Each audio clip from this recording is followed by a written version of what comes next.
in the grooving this morning.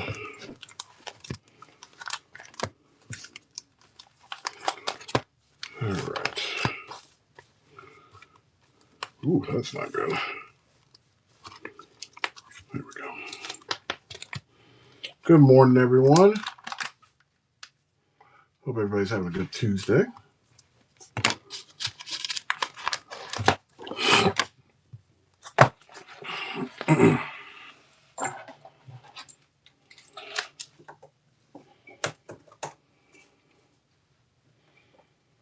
All right, let's get moving. Let's go. I am going to be working on a rogue today. That is the goal. Turn this up a little bit.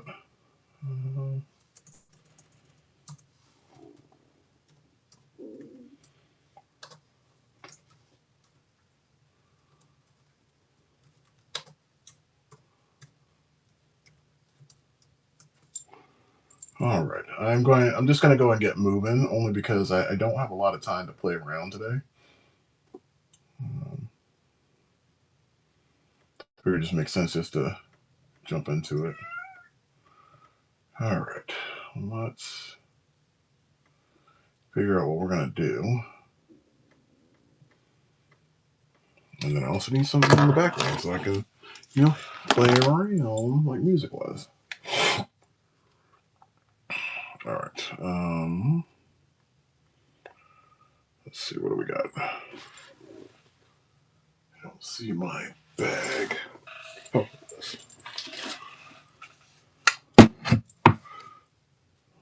let's go here. And I might do like a Marvel Revolution. Or not Marvel, but Image.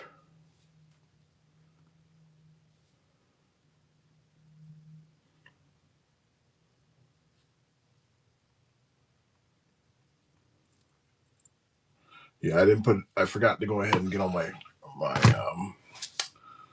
stuff set up for today. That was my bad. But that's okay. We're gonna get moving here in just a sec. All right. My name is Monica Figueroa. Okay, so we were working on Craven yesterday, but today we're going to get jumping on this. This is going to be Rogue. We've got a little movie coming out. I don't know if you've heard, called Avengers: Secret Wars. And it's coming out after Avengers: Doomsday. We've had some speculation on our show. Like Rob speculated a lot. I've speculated. I'm sure. All right, here we go.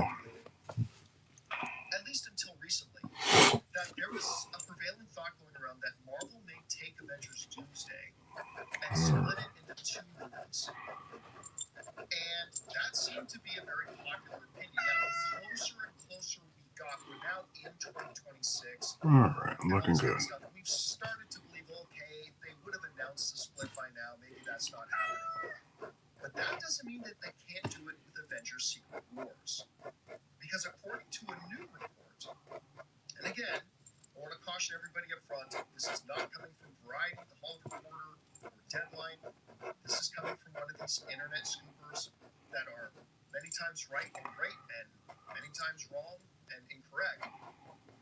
But it's definitely worth looking at because it's built on something a lot of us have speculated already, that they may not be looking at Avengers Doomsday to split the two, but rather Avengers Secret Wars. This comes to us from the folks over. All right, so we're working on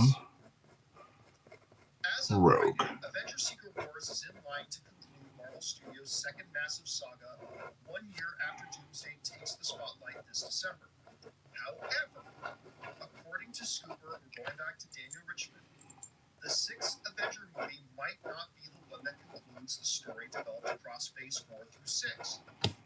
He shared a new rumor, again guys, huge grain of salt rumor, indicating that Marvel could decide to split Avengers: Secret Wars into two movies. But that call will be based on how successful Avengers Doomsday is. This was his direct quote. I hear that the decision on whether to split Avengers Secret Wars into 2 parts will be based on how successful Doomsday is. All right.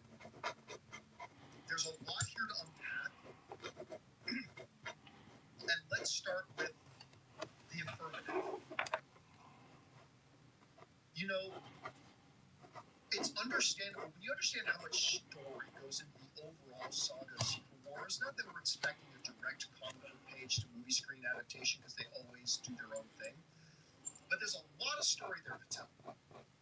That would be even more applicable into Secret Wars than Doomsday, because Doomsday is really setting up Secret Wars. It's once you get there that a lot of the meat and potatoes is. And all right, so she like the sketch is done. We're ready to rock and roll and get her looking right. Like, not at all interested in a 4-hour movie. Understanding that, could Disney possibly look at something like Secret Wars and go, no, that's a lot of story. If you're going to do it right, yada, yada, yada, let's make it 2 films. 2 2-hour and 20-minute films rather than a 4-hour and 40-minute film. That seems to me to be plausible. That's not trying to do the 90s version of Rogue. In the realm of possibility. And so I certainly won't dismiss it. But that being said, Rob, there's a couple of things in here that work against it. At least this report. And let me go exactly to the thing that bothers me about this report. And that's the actual quote. I hear the decision whether to split Secret Wars into 2 parts will be based on how successful Doomsday is. What kind of amateur hour 4th grader incompetent thinking would that be? You don't make a major significant decision like that. Disney has never once reacted like that. They have Kevin Feige has his plans on top of plans on top of plans. When you're developing any movie, Rob, you know this better than everybody. In any MCU, you are talking about years of planning and then scheduling, hiring, set locations, designs, pre-production. You're talking about years of work into every individual film that you do that's not called Avengers. Like, you know, all the other movies they're doing. You're telling me that Disney is just going to sit there and be reactionary to whether or not Doomsday does well? That's bullshit. That's 100. Now, that's not to say that they're not looking at separating Secret Wars into 2 films, but the notion that Disney is just going to sit down and wait like nervous little mice to see if Doomsday does any well, that's nonsense. That is absolute nonsense. That would be the most amateur hour thing in the world for them to do. Disney is either going to split it in 2 or they're not, because it's what's best for the movie or it's not. That's going to be the only consideration they put into it. Not because what are they going to do? They're going to have 3 other films planned for the following year that have already have directors and production and people working on it that we don't even know about. Oh, sorry, we're just going to throw all these plans. All right, grab my napkin here. Marvel has never operated that way. Still trying to get past this sinus thing, so I will be talking, you know, since I start seeing people pop up, but I'm not going to slow down. I got a lot of stuff to do today, and a little bit of time to do it in. Nonsense, absolute vetted nonsense. So I can totally see them splitting this movie in 2. But Rob, the decision is not going to be based on whether Doomsday does well or not at all. Anyway, Rob, you've seen this report. You are one of the very first people that thought they could be splitting Doomsday in 2, which a lot of us believed as well. I still think they should. Right, but I think we're all both on the same page now that they're not. Like, it's pretty clear they're not. But Secret Wars, that seems to be a more ripe option to maybe do. I don't know. What do you think about this? Well, to be honest, I mean, I heard from somebody who would know that was the talk, and I heard this months ago. This is specifically about Secret Wars, not about Doomsday. And if you think about it, if you know, and having recently read the Secret Wars Omnibus and the Secret Wars Battle World Volume 1 Omnibus, there's a lot of things that Secret Wars is going to have to do. So, as everyone knows, if they follow however closely they adhere to these storylines, you basically have the multiverse is destroyed, Doom creates Battle World, and then spinning off from that is the new version of the MCU with the multiverse. So I could imagine that the Secret Wars is going to be, status. If you follow the storyline, the first Secret Wars would be Battle World has all these different factions made up of all these different heroes, trying to figure out who they are, what's going on, what's happening. And the characters in Brand New Day probably aren't involved until they get to Secret Wars, however that works. And then you could introduce, I could see them introducing the new X-Men in Secret Wars and spinning them off in the second movie where they're setting all this up. There's so much story to tell because you have to tell the story of Battle World, what's going on, and then you have to have the final downfall of Doom and the new MCU born out of Secret Wars. So I can see it as a two-part movie and work beautifully. So that makes sense to me. But they're going to know that in the script phase. They're going to look at this and go, okay, our script for Doomsday was already long enough. And I wouldn't be surprised if they have 260-page scripts. And they just looked at it and said, we're amortizing the costs. I mean, the story is all set in the same place. We're doing the same thing. So it really doesn't matter, how long. It's just a question of how long are we going to shoot for? The actors' contracts are going to be the same. But if it's all one long shoot and they break it up into 2 movies, okay, so work all that out. getting all these Way to go. And they're going to have to know that little pieces together for Rogue. I don't think they've started shooting Secret Wars yet. So they're probably trying to get the script right because it comes out a year after Doomsday. So they can start shooting this movie in the summer and still have no problem getting it all done. So I absolutely think that it could be broken into 2 movies. Makes sense to me. There's a lot of story to tell.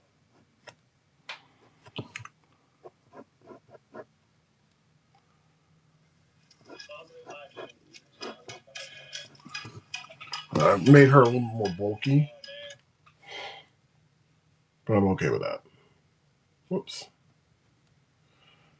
Yeah, what's his face? His mic did not work. Let's see here. Sorry, I really don't want to get involved in any of this. You were just in there, so you're already involved. What did he ask you? Dr. Larson. See, you're coming after me. Please. There was a time a few years ago you yelled at Dr. Clark in front of everyone in the ICU. Yelled at him about what? I don't remember exactly, but you said he didn't know what he was doing and to stay away from your patients and things like that. And this was right before he resigned? No, this was a year before. You weren't even chief yet. So we were just equal colleagues? So what are they trying to say? I mean, that isn't even a power dynamic. I only know they were asking how you treated him. I had to tell him exactly what I saw. There were just too many other people there. I understand. I wouldn't ask that lie for me. I should get back to work now. Okay, she's looking good. Good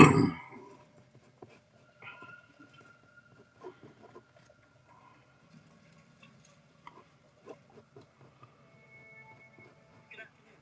Thanks for coming. Please have a seat. Thank you.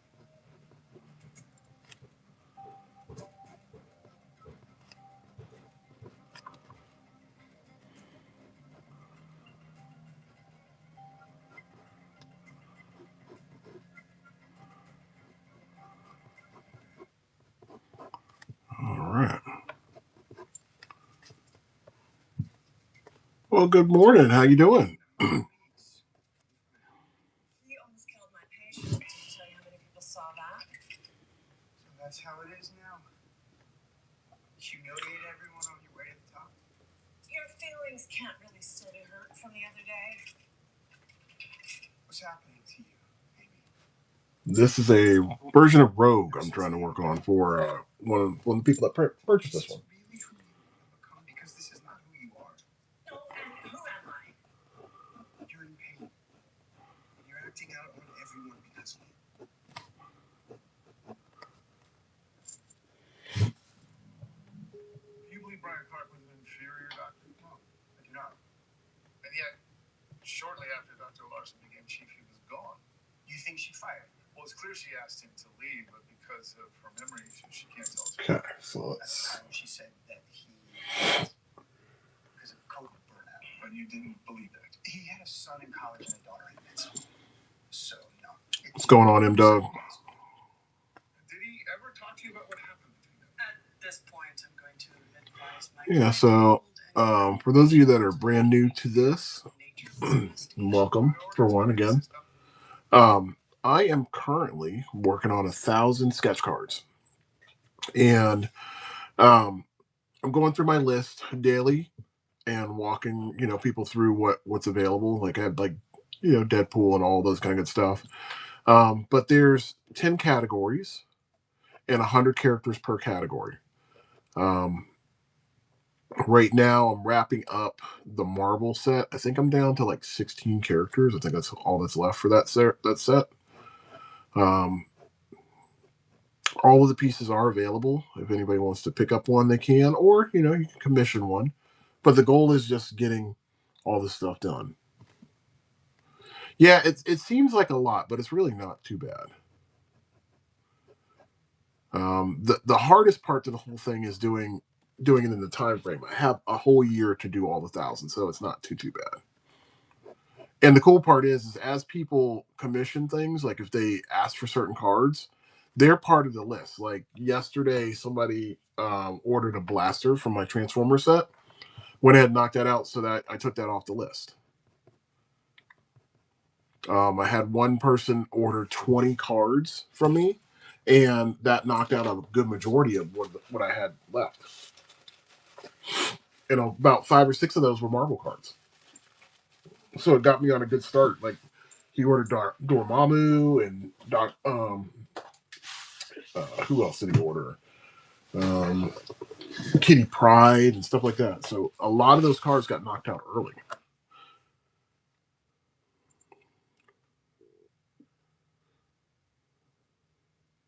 No, I cannot. It's just a single, only one per slot. So, for example, like I'm going to show you the. Oh, that was horrible. Knocked over my marker set. So I'm going to give you an example so that way it makes a little more sense. That sucks. I knocked over my whole set of markers. That's okay. Okay, so like, say here's the list. Okay. So I have to follow this list. So kind of like the old days where we had like cards and we have like comic book lists. I have to go through here and the goal is to complete all of this. What's going on, Gabe? So like on this section here, I have 4 people. I have to do Echo. No, 5. Fing Fang Foom, Spider-Gwen, or Gwenpool. This is supposed to be Gwen Stacy, but that's going to be Spider-Gwen. Havoc. So that's 5 right there. And then these are the ones I got to finish up on this side. In fact, I got to update this because I just finished Karnak yesterday.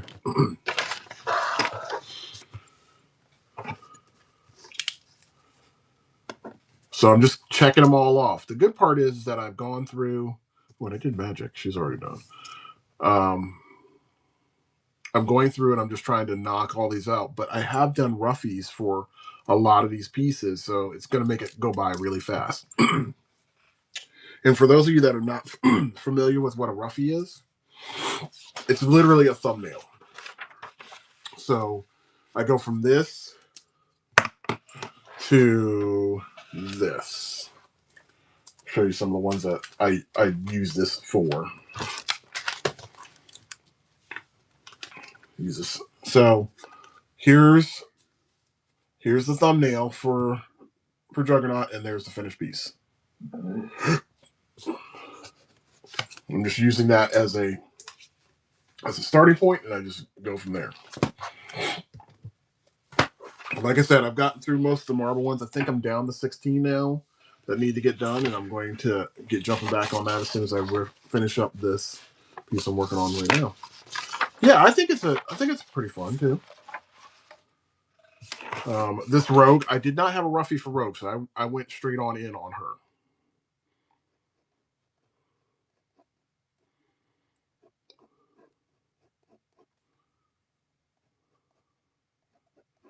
Yeah, so I had to, get a little creative. I'm going back to my old roots of, just going in on a project.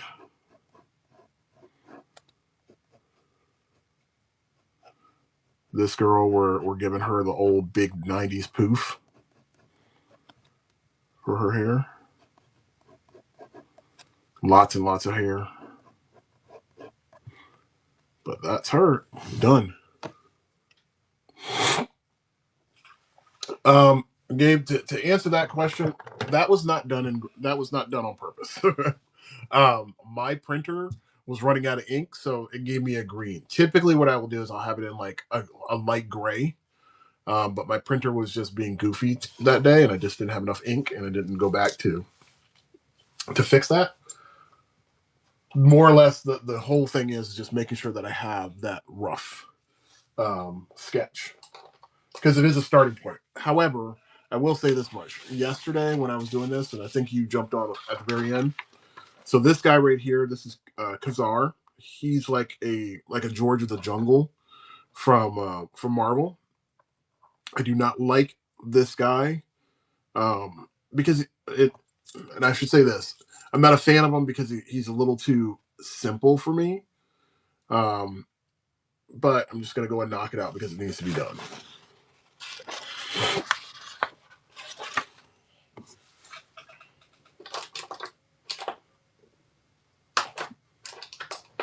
Yeah, sometimes this is the challenge. You have to fight through some of the things that you don't like to do in order to complete the mission. That's one of the reasons why I picked random characters. How you doing, Bomber? I picked random characters, some that I knew and some that I don't know. And as I see their designs, I'm seeing things that I like and things that I don't. Yeah, well, I mean, the categories are this. I have Marvel. That's what I'm starting with because that's my favorite company of characters I like. Next is DC because I love their characters as well. Image because I grew up in the 90s. And I started off when they started off as far as like drawing stuff like that. So I have to have them in there. I have Transformers, video games, movie characters, cartoon characters, wrestling, Pokemon, and anime. So I'm hitting all these different genres of stuff.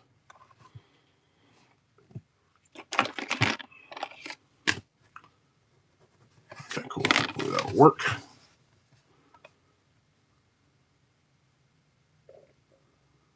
Yeah, I tell everybody the one that I'm looking forward to the most is going to be doing the Pokemon one.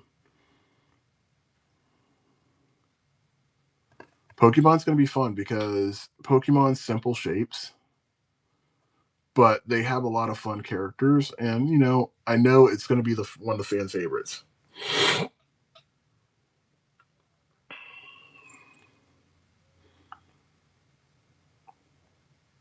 Thank God he's only one.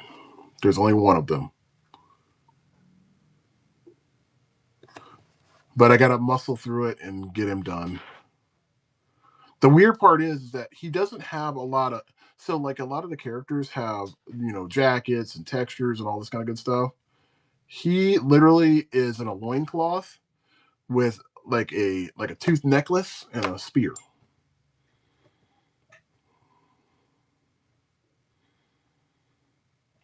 Well, just so you're aware, this whole idea came off the heels of doing Inktober. So in October, I picked the category of doing X-Men-tober. So all of the themes were based upon X-Men. And I really had a good time doing those characters because a lot of them I had not done in a while or had not done, period. So in that, I was like, I want to do Marvel characters. Hey, how you doing? I really enjoyed doing those Marvel characters, but again, I wanted to do more characters. So the idea started off, I'm going to do like 100 Marvel characters, and I knew I could do that. That's not hard because again, it's Marvel. It's in my wheelhouse. But then I was like, I don't think that's enough. So then I bumped the number up to 1,000, and I was like, that's crazy, but let's do it. However, I didn't want to do 1,000 Marvel characters because for me it would get kind of monotonous. Yes, I know I can find 1,000. I mean, I've literally looked into the Marvel Encyclopedia, and there's more than that. I can do it, but again, it's monotonous and it's the same wheelhouse. And I know a lot of people like different things. I like different things, and I like a lot of different characters. So then I flipped over. I'm like, man, I could do some DC characters because I have a list of 100 DC characters. So I asked my friend that who developed the list to see if he had a copy of it, and he unfortunately did not. But that's okay. I was able to find the list because I'd started it years ago because I was going to make a book called DC 100, and I found all my old artwork. Um, and it's gonna definitely be something fun, and I would employ or implore anybody to go ahead and try it. It's a lot of fun. It's a big task.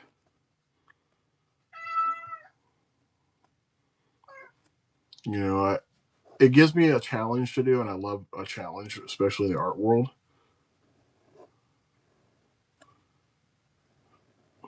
Everybody's got their things, and the hardest part about it is I have to do this on top of any other commissions that come through because a lot of people commission things through here, and in my separate job as well.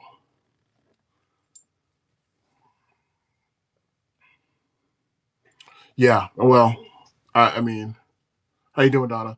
Um, the hardest part was trying to figure out how to set it up, and then also figuring out all the characters. That was probably the hardest part because I wasn't doing a generator to come up with all the characters. I had to actually look up all of these characters, and I thought of characters I wanted to do,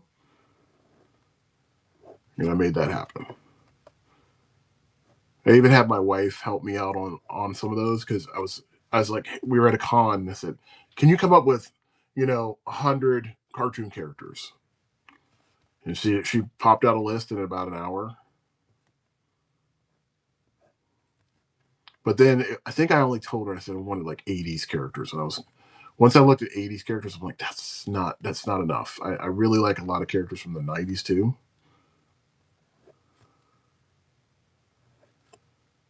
because I couldn't put like gargoyles in there because they weren't 80s.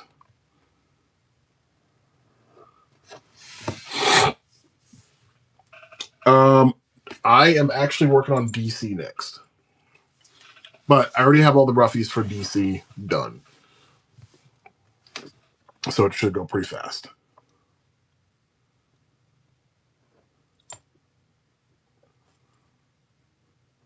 Yeah, so um, painting with color got a blaster yesterday, and that was a fun piece to do. So I definitely, when I hit that Transformers one, that's going to be a good run because Transformers has a couple of things I'm not doing on any other card set. So those people that are here now, I'm going to tell you what I'm going to do. So like Unicron's piece, because Unicron is such a large character, he's not going to just be on one card. He's going to be on multiple cards because it only makes sense. And on those multiple cards, there will be other characters featured on there.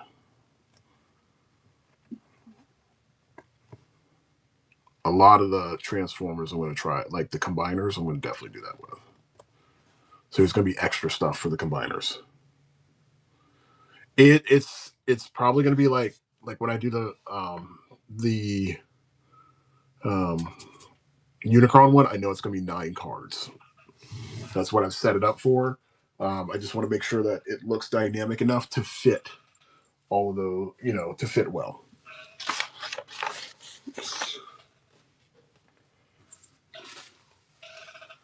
Yeah, so it kind of reminded me of years ago when I look at the like the Jim Lee set, and he did the Danger Room, and he had 9 different characters on there, like Rogue and Colossus and all that, in different positions, and I want to have something similar to that, but I have to figure out the perspective so that way it makes sense, because Unicron is the size of a planet, right? But I want him to make sense in that whole game.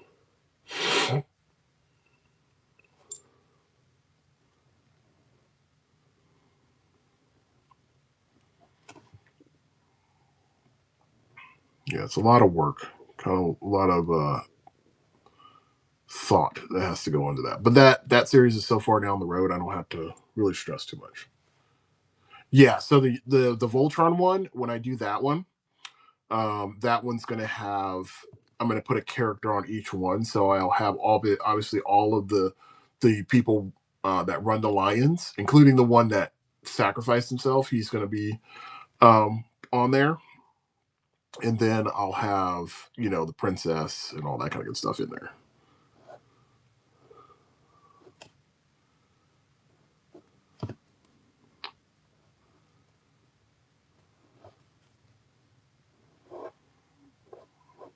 I'm debating if I'm going to do both Voltrons or just the one. I don't know.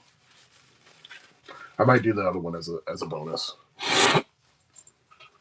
Thundercats is going to be like one of my favorite series to do, because out of the Thundercats, I've only done I've done Lino a few times, and I've done Panthro, but I want to be able to do Chitara and stuff like that because I have never done them.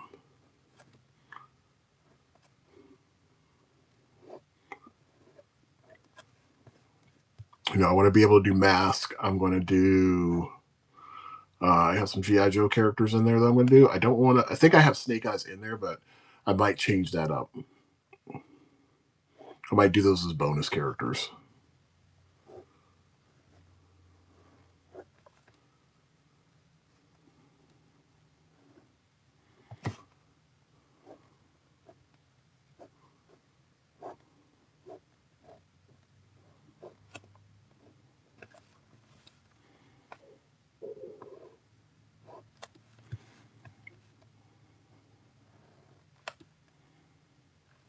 Okay, I think this is working out. Yep, this is going to be good.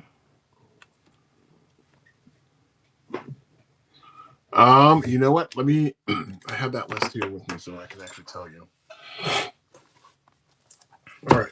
So from the DC world, you got Alfred, Azrael, Bane, Oracle, Batgirl, Batman, Batwoman,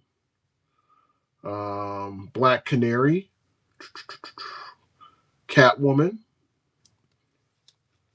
Let's see who else there. Deathstroke will be in there.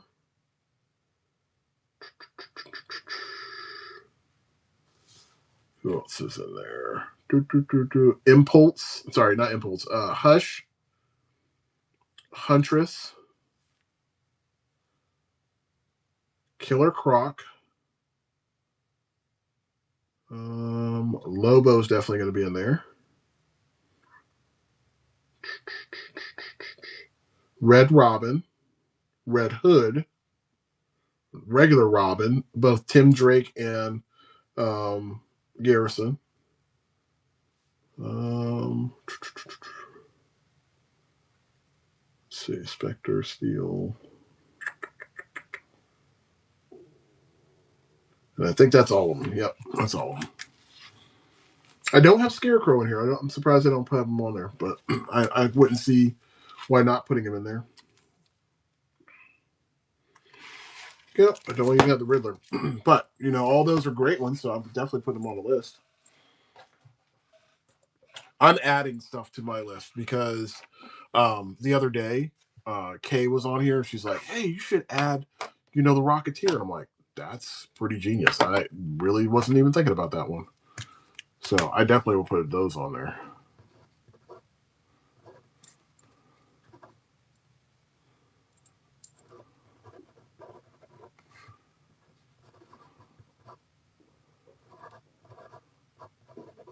Again, those are characters like, not that I wasn't thinking about them, but I was thinking about characters that I haven't drawn. Like, so Azrael, I've never drawn before. And I want to draw the old 90s Azrael because he's got these like sabers that are on the front of his hands. And I'm looking forward to doing that.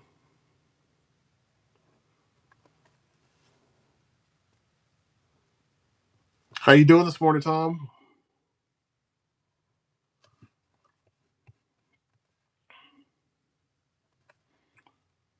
Yeah, the goal is to be able to do things that I haven't done.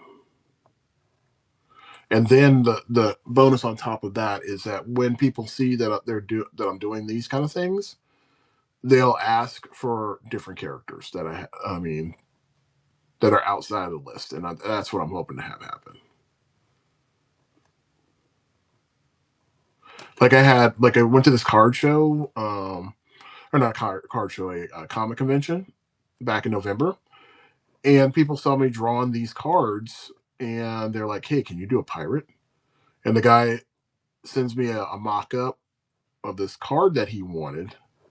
He's like, "Can you do this?" And I'm like, "Yes, I can definitely do that." But that's how you get the conversation started.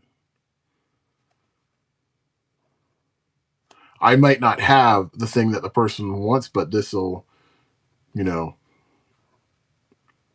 it's a starting point, a jump off point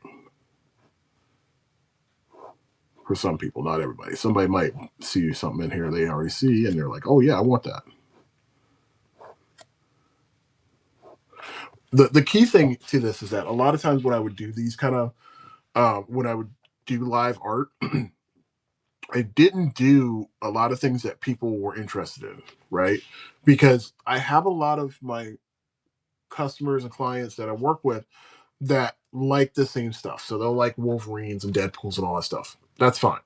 However, I might have people that might want stuff that's a little more obscure, like they might want a Green Arrow, or they might want a Batgirl or something like that. Well, might want some Evangelion or something in that realm. And I didn't have that stuff in my collection. But now, here's the cool part. With this 1,000+ character set, I will have all of those characters available to me.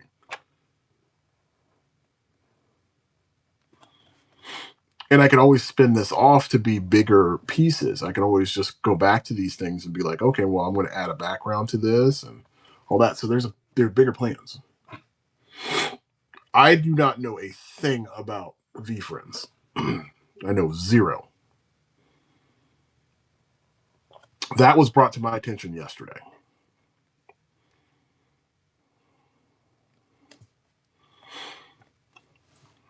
Yeah, I know it's on the list. A young lady yesterday was like, "You should draw VFriends." I'm like, "I don't even know what that is," but I will look it up. I'll check it out. I'm assuming it's kind of like Spidey and Friends.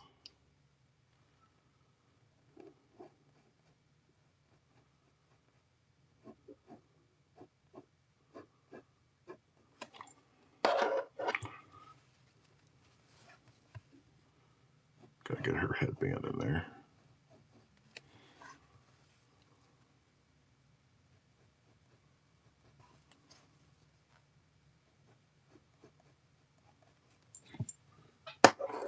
Oh, thank you so much, Tom. Yeah, your stuff is pretty damn good. I'm glad you do stuff that nobody else does. You kind of remind me of like what's his name? I'm trying to remember the landscape artist. But nonetheless, your work is very good.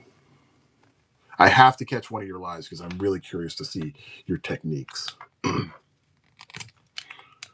Every time I'm trying to, no, not that guy. I think it's like Tom something. I can't remember the guy's name, but I see us working in a whole bunch of galleries. But your stuff is like, it's like chef's kiss. Yeah, I've been meaning to catch one of your lives, but every time I try to catch one, I'm always like doing stuff.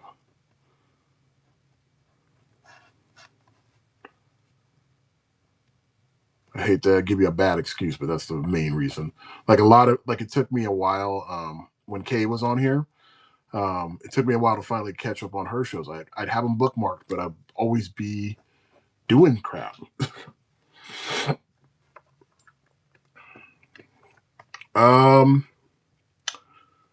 Here's a tricky one. You have to play. You really have to work at it. That's one of those things where I would say, it's different per person.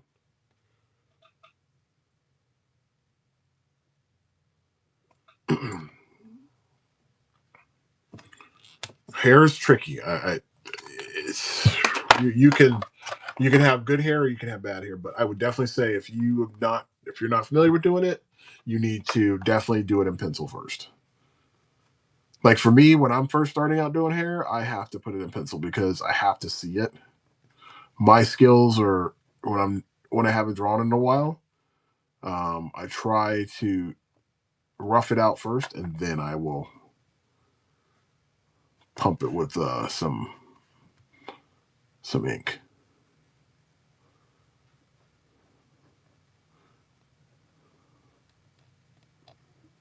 And I will say this: hair on guys is way easier than hair on girls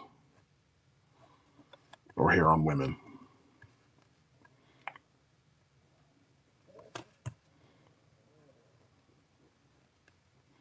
You just got to recognize where the hairline is and just keep on rolling. There we go.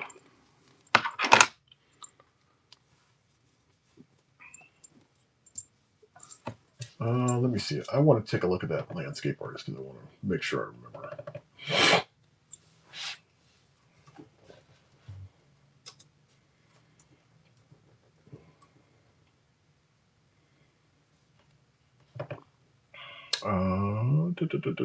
Tom.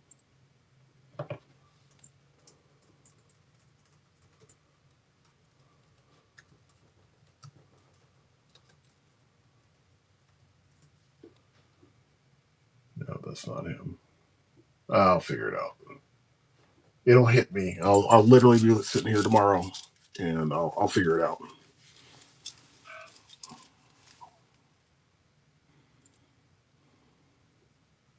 Yeah, I mean, here's the thing. Why wouldn't you have reference? Think about it like this: like when painters were doing it back in the day. So when Renaissance artists and just traditional painters were trying to get the human form right, they typically would have a person in front of you. When you're doing live drawing, you have a reference. You're not trying to do exactly what you see. Like you're not trying to copy somebody else's style. You're trying to understand those forms so that way you can create it.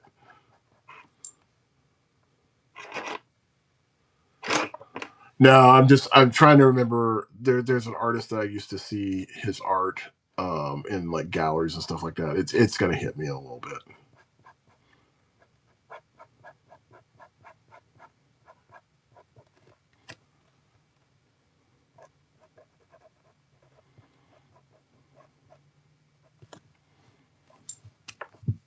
Yes, Thomas Kincaid. Thank you. Thank you. Thank you. Thank you. That is correct. That is the one. That's the one I was thinking of. That is the artist. That is the artist.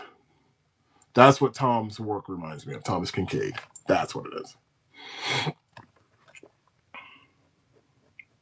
That's what your work reminds me of.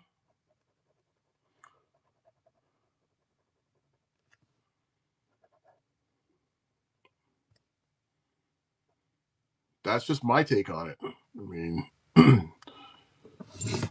that's how I feel about your work. So, kudos.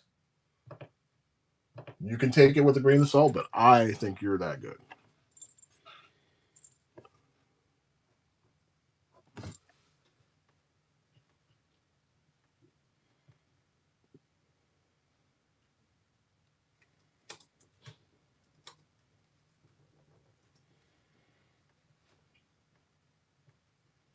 Yeah, everybody's gonna think that they're not that good, but you know what?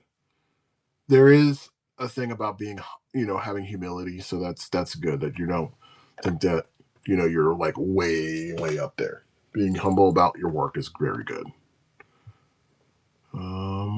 Light source. I want to have it. Yeah, we're going to have light source coming from the left.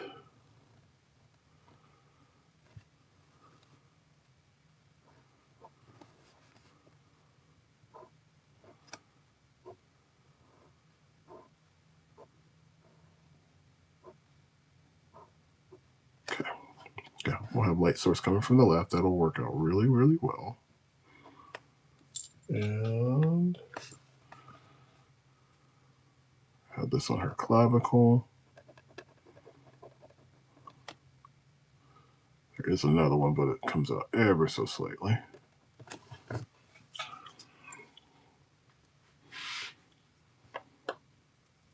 Oh, you know what I did? My shop, it's not empty. I literally had to make new, had to make some new shows today, and I was doing it first thing this morning.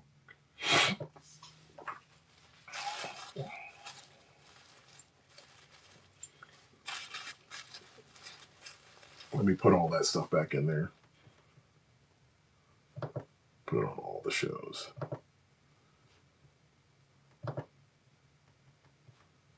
There we go. Add to the shows. All right, so it should pop up there in just a minute. Yeah, this morning, I wasn't, because I've been dealing with this sinus thing, it's really been throwing me off. For those of you that get sick, you're not on your A game.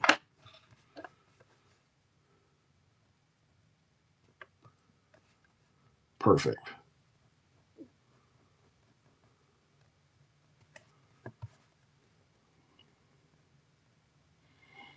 Okay, for what I saw, that thing that you sent me yesterday, that thing was pretty good, man. You should really start doing your lives up here. I know that you said that you do them on YouTube, but you should really start showing your techniques on here. I would watch that for sure.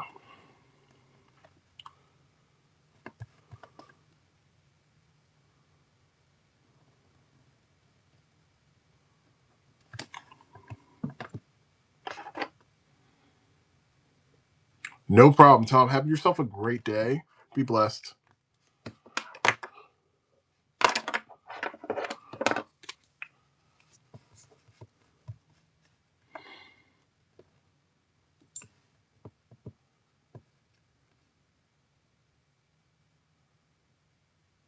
Look, I mean, you have great skills. And understanding, how people do things, that's how we get the conversation started. It's one thing to see the final product, right? But if we are watching how the people create things, that's going to make it even more fun. I like seeing the magic. I like people being able to just explain themselves, like how they do what they do. And I think that's really cool. So for me to see what you do, I'm excited. I'm extremely excited.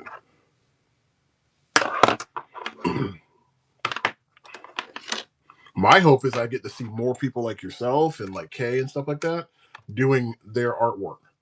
Like Kay was showing me the other day when I was on her stream, she was doing like 4 different projects during her cast. So she was painting a box, she was doing some colored pencils and all this kind of good stuff. There's another guy I follow, his name's like Ink something. This guy was doing 3 different projects. So he's painting, and this is on a show from a while back, but he was painting a Batman. He was doing a Doctor Doom, and I think he was doing a Spider-Man, and then doing giveaways on top of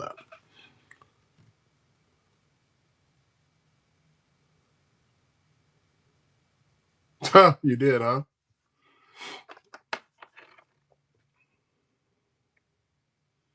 Look, if you just put yourself out there, it's good. Exposure is always good.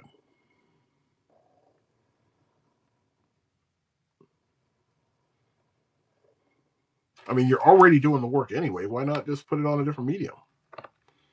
And the cool part is since you're doing YouTube, you can connect your whatnot to your YouTube. So you're killing two birds with one stone.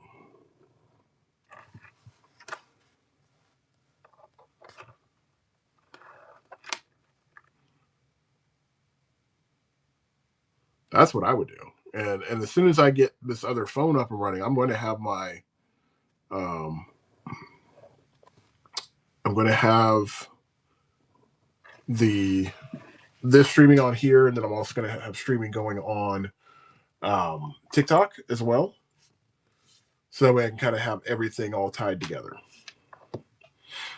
But I need to have a second camera that's like right down here for that, so that way it's easier to view.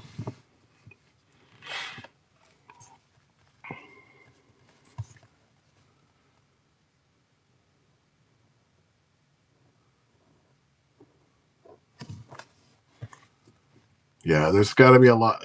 Unfortunately, I don't like TikTok's setup because you have to be very engaged, and whereas with this, it's a little more freeform.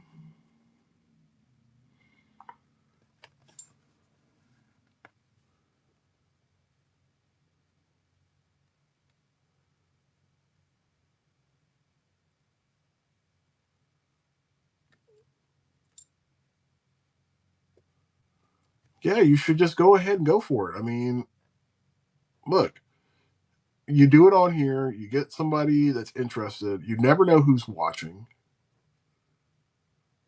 and you do something that's different than whatever other people do.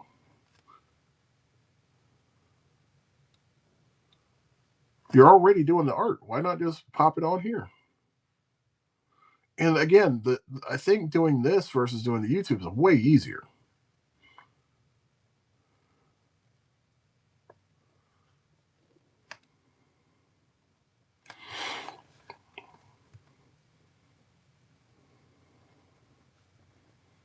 Go ahead and get your YouTube streaming link, put it connected to whatnot, and just go.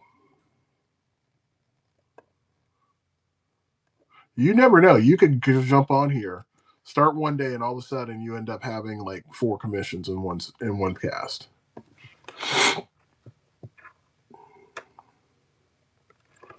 I love this platform. Here's the thing that I've found that I get more interaction on here than I ever did when I was streaming on YouTube. It's a different community, and that's the reason why it works so well.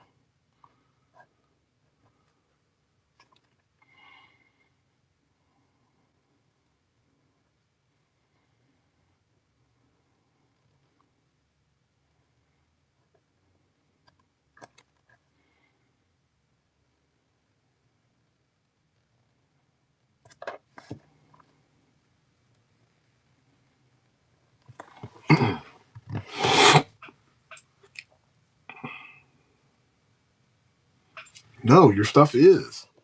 And here's the thing, you're gonna get into a rhythm. Like if you start small, like doing those sketch cards, and you start doing the watercolor on there, one is going to speed you up because you're not trying to do a whole bunch of area, right? And you're also teaching your process. People are going to get to know who you are and know what you do.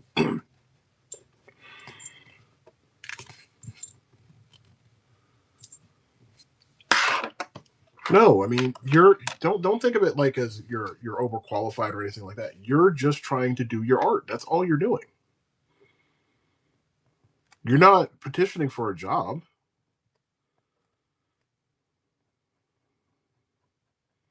You already have the abilities to teach and educate people, right? You're just jumping on here and you're using this as a platform to showcase what you do.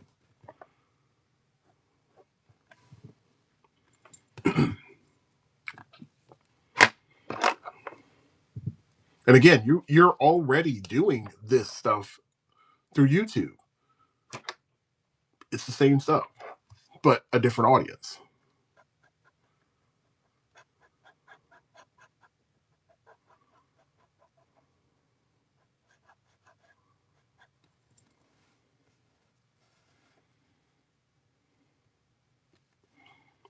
Look, my goal, I mean, I might saturate this market whenever I talk to people in reference to, getting artists on here, but I personally look at it this way. If you come on here and you start doing your work, right? You might do it for 6 months. That's fine.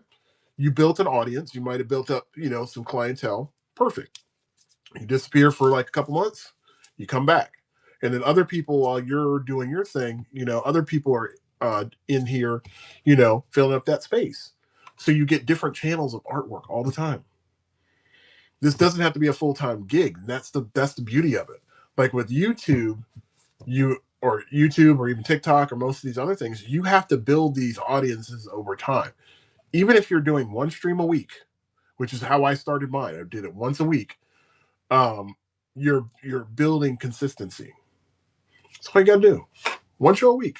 That's it, minimum.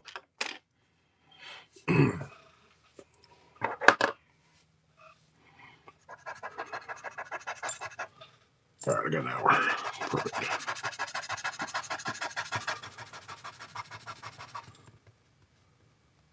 Yeah, I know you could. You do one show a week, do it for like an hour, and then as you get more comfortable, then you build your schedule out. So like my schedule changes once every 6 weeks or once every semester.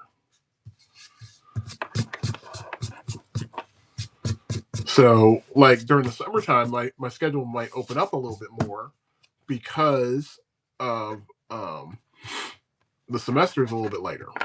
I have less students. I don't have to teach as much, so I'll have more time to do the work. So I'll set up my schedule like that.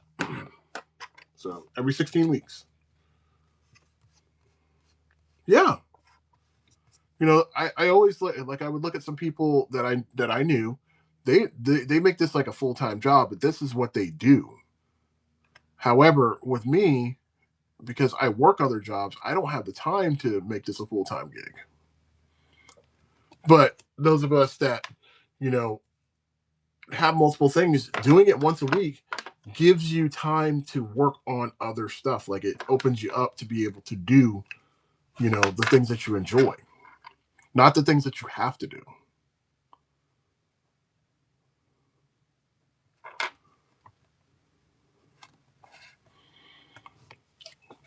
Let those creative juices fly, man. You gotta do it.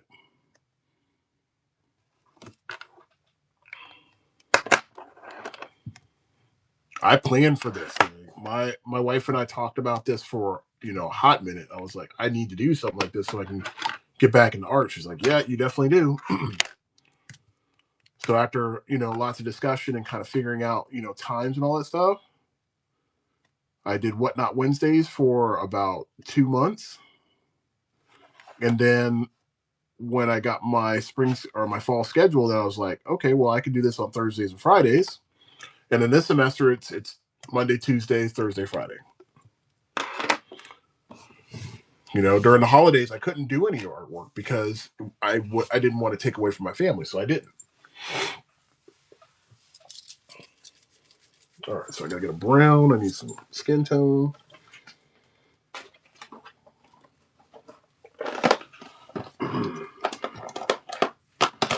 All right, let's get this popping here.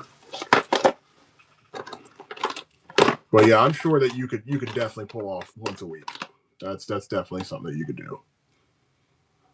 Like up a skin tone there, it's gonna be brown. Mm-hmm. I might do her brown a different color. I got most of the colors here.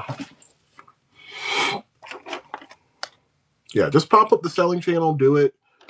I mean, I know people. Hell, I wouldn't promote it as a selling channel.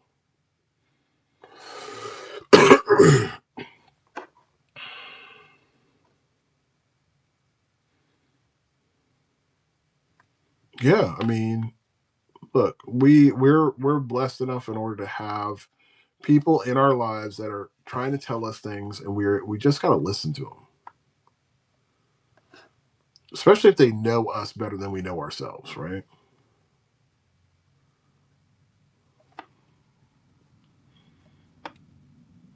Our family members know our hopes and our dreams, so why not just go ahead and do it?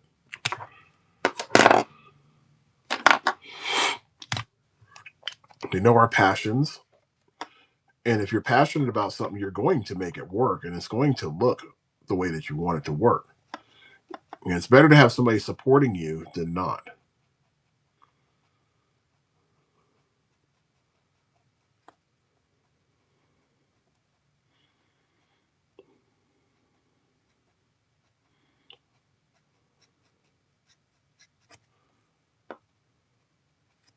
I'd rather have people in my corner than not.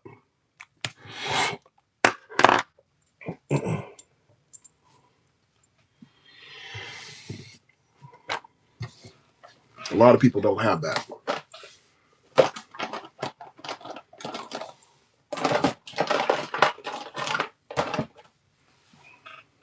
So take full advantage of it. I mean, if she supports it, do it. All right.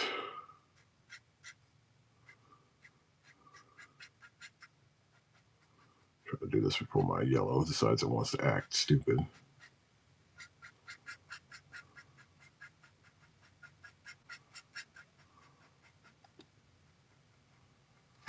Okay, and her gloves.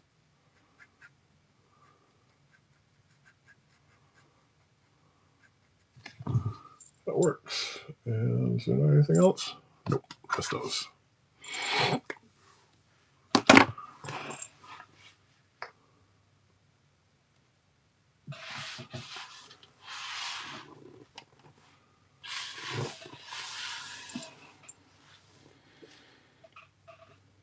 Well, I try to do the commissions on here because I want people to be able to see the work that they ordered. So, like this one right here was ordered yesterday, and it was about halfway through the show. So I had a choice. I was like, either I do it yesterday or I do it today. So I was like, I'm going to do it today. Now, depending on time, like if it doesn't allow it, so if somebody orders one and it's not like my days don't line up, then I have to just do it outside of the show. But I try to record all of the ones that people order because I would like to know what the process looks like. That's how I look at it.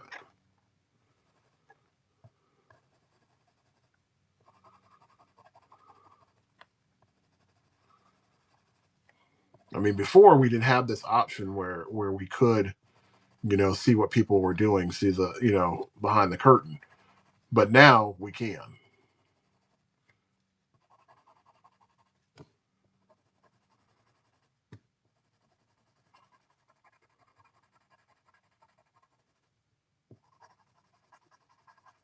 Because you never know. They might want to be able to do the same things that you do.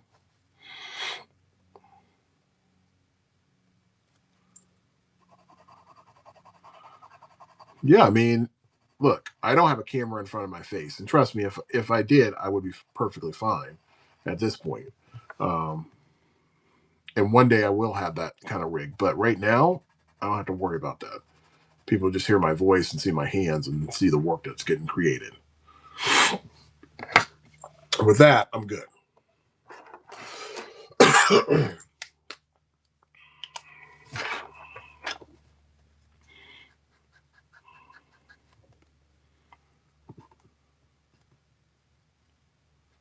It's going to be lighter. That'll be lighter. Got it. And headband.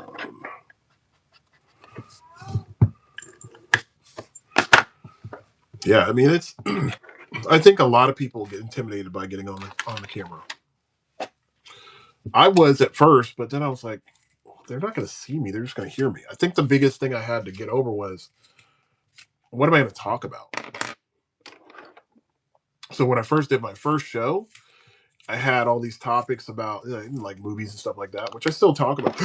Excuse me. I still talk about, but now I'm a lot more free form as far as what I'm doing. I like as I'm working through here, people ask me questions like yourself, and I'll just answer them. What's going on, Dango? wrapping up this Rogue commission here.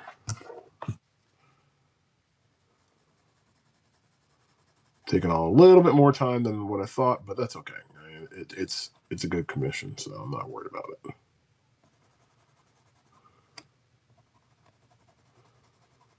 Rather it be good than not so good.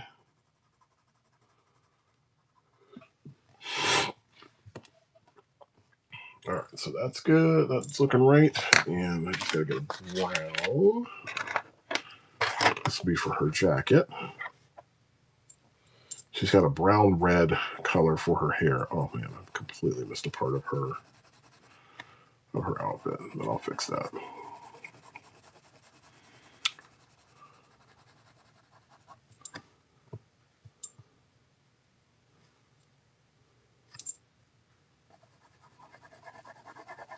Yeah, so hopefully I'll see you up on here one of these times soon enough, Gabe.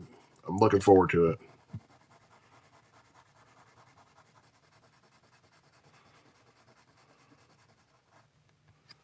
The other plus, versus doing, YouTube is that the scheduling system works way better on here than it does for YouTube. It alerts you a lot better.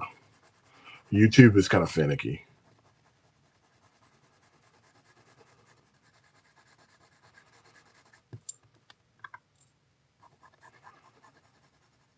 And again, when you get to the point where you just don't want to do it anymore, then shut it down. Be like, hey guys, just wanted to let you know this is my last cast for a little bit, and I'll be back.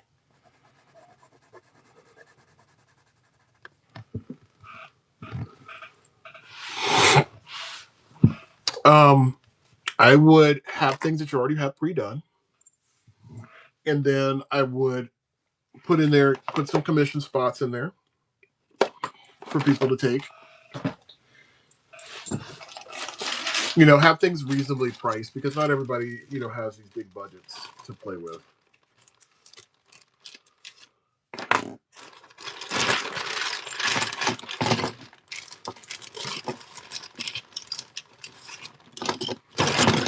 But don't undervalue yourself. I definitely did that in the very beginning. I very much did that. I still think to a certain point I'm still undervaluing myself, but I still want people to be able to get something that's reasonably priced. Nonetheless, we're here as a courtesy, and that courtesy has limits.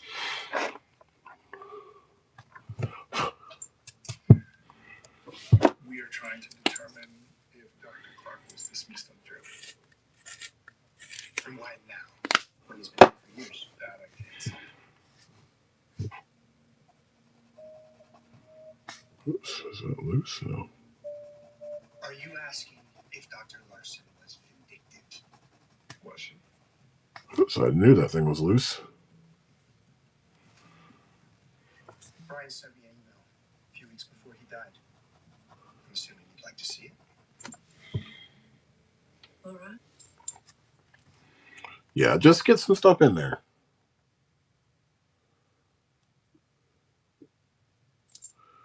Yeah, I mean, I could do these like super fast. If I wasn't talking and all this kind of good stuff, yeah, it would go much, much quicker. But I like to talk. I could get these things done probably in like 30 minutes if I really was not. If I was very focused.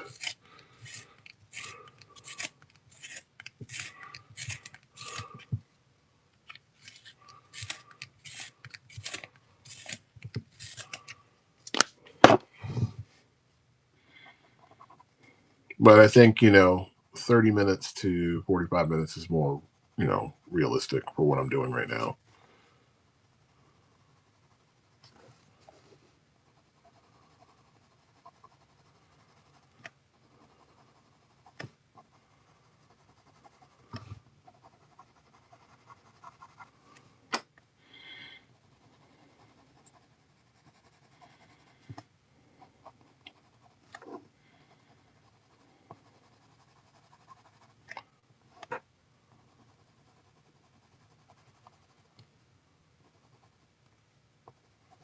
I have to get another brown.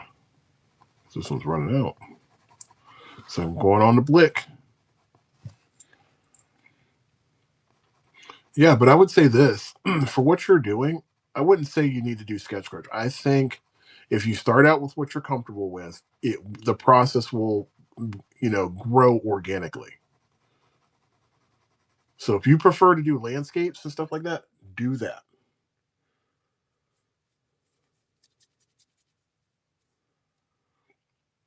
I just I'll start with my lighter colors and I'll work up, keeping in mind what my light source is.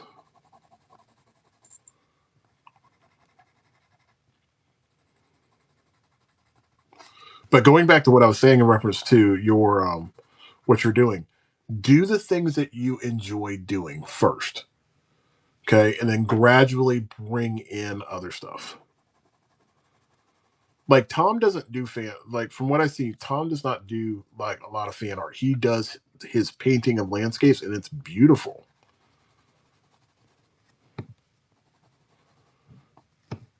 You're just building a connection, and then you're just adding to that with other things. So if I was to if I start out with superheroes and then I go into landscapes, that is a more gradual process because then I have things that I really enjoy and then I have things that are extras.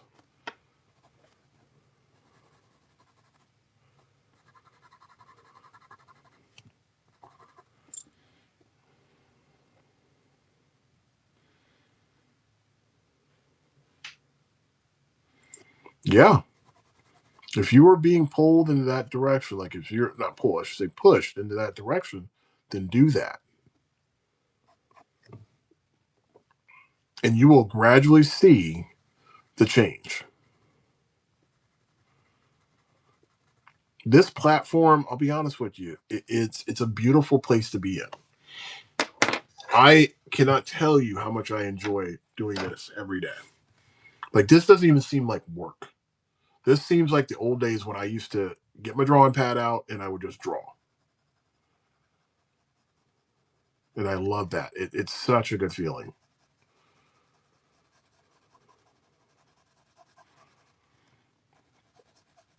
And this is not a judgmental zone. Like people do not shame you for the work that you do. People like kind of champion you. It's like having a whole bunch of art friends all together in one place.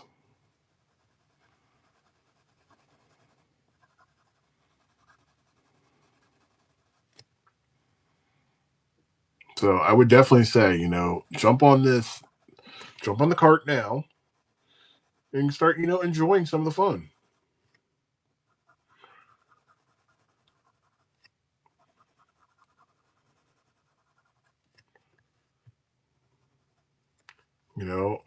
Again, I'm gonna reference Kay again. She was like, I don't know if I should do this. I've been really wanting to.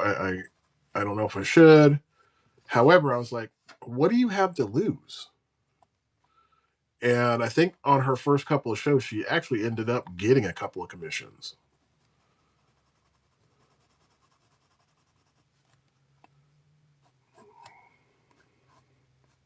I think her first show was kind of slow from what I remember her telling me.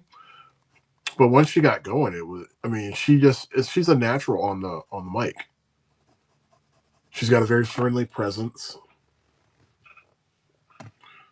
What's going on, Sienna? Um, so having those kind of attributes is a blessing. And it sounds like you're in that realm as well. So why not utilize your skills that you have and do the things that you enjoy? That is what I was afraid of. That's what I didn't want to have happen, but that's okay. I have white pins, so I can fix that. That is the problem with that pin.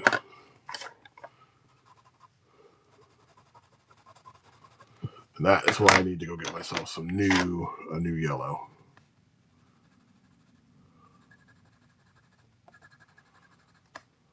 But I can put the white pin in there, so I'm not worried about that.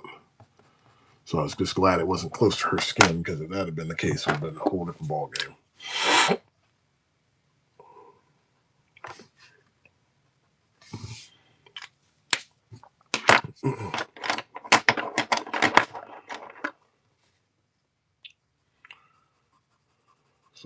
We'll layer this with this like reddish.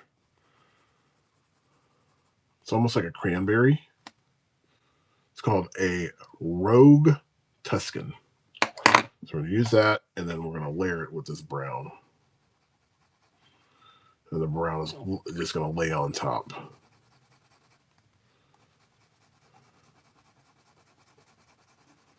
So that way we got some depth of some color.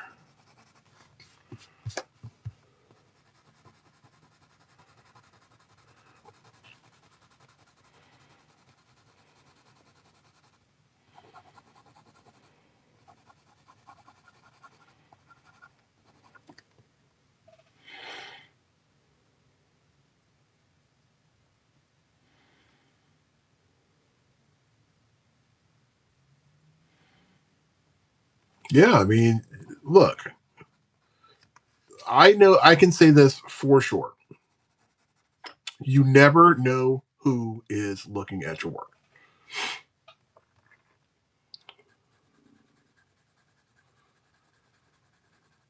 And there could be several art directors that are looking around. They're like, man, I need something new. I need something fresh.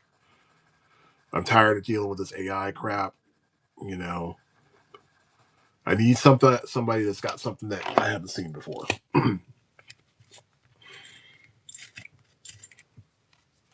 That's what people are looking to see. And everybody brings a little something different to the table. So that's why I say, I mean, you need to just put it out there, build a catalog. And two, you know, you're doing a couple other things. You literally will have tons of videos. Like my video setup went from like maybe like 16 videos up to like 60, it like super quick, because I'm doing this on a daily basis. You don't have to do it daily, but I mean, if you just do one a week, think about it like this: you do it for a year, you just got yourself 56 new pieces of content that are on your channel that fast.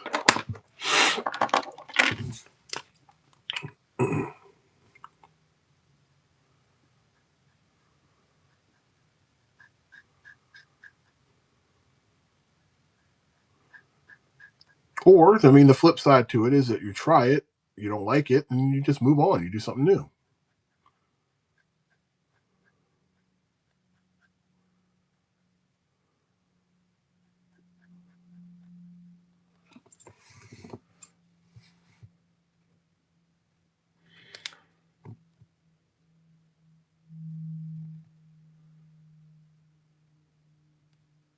Yeah. Well, I mean, everybody.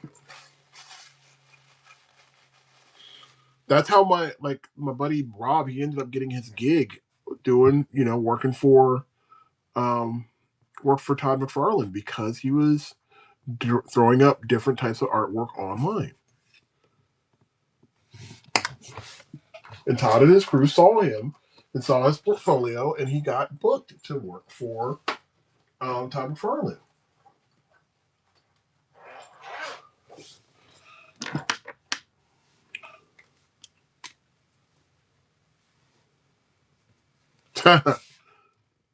Yeah, it's not too bad.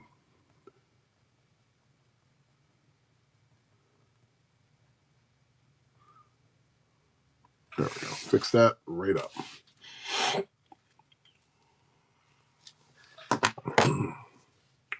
See, I had to definitely get myself a better camera, because what I see in front of me right now versus what I'm doing, they're like night and day.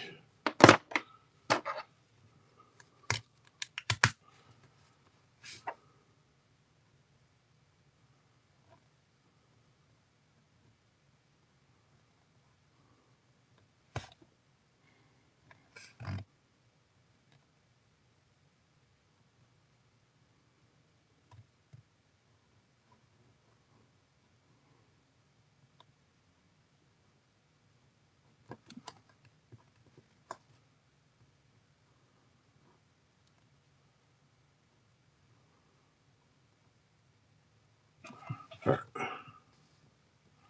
Yeah, I mean, I'm just using my phone right now for this. However, I mean, I have an older phone, so the camera's not as good, which I know, but that's okay. I want to be able to buy some equipment that's going to give me better quality, but that will come in time. I'm not stressing about that part. All that's in God's time. Yeah, I'm good with that. Message me.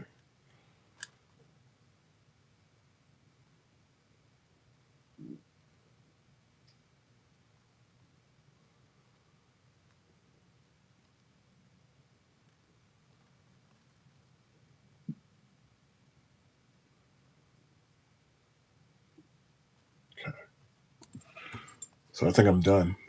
Picked up a nice camera on. Yeah, I mean that would be a good way to do it too. Um, I watched this guy Tom Betts, Todd Betts, and I asked him. I was like, "So how do you do your whole setup?" He showed me the rig. He did a video on it because I guess multiple people had asked him about how he does his rig. So he actually has 3 different cameras or 3 different phones that record his process. Yep, Todd Betts. Yep, dude is awesome. He's also one of the other people that inspired me to do this.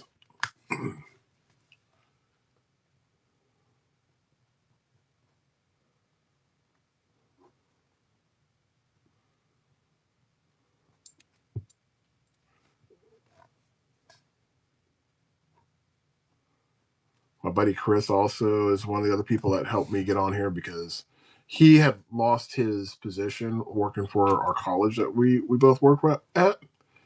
They decided to get rid of the media team, which I still think to this day was stupid, but that's here nor there. That's par for the course. Um, but that opened him up to being able to do lots of Whatnot. So I saw him on Whatnot like all the time. I'm like, what are you doing? So he did that, and he was good. All right, this one's a wrap. I think she came out pretty good. I would say she's good. So we'll get that shipped out today. So that one's done. And so I'll get 2 shipments out today. That's perfect. All right. Yeah, because yours got booked for shipping today. So yours will be out there ASAP. All right. Craven the Hunter, or do I want to do this other guy? I have 30 minutes. Let's do. I'm going to do Craven because I prefer doing him better. Just got to find a good shot of him.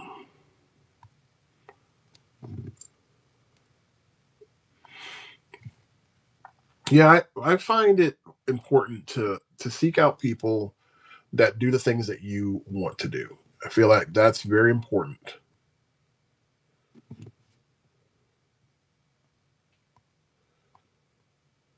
There we go. That's what I want.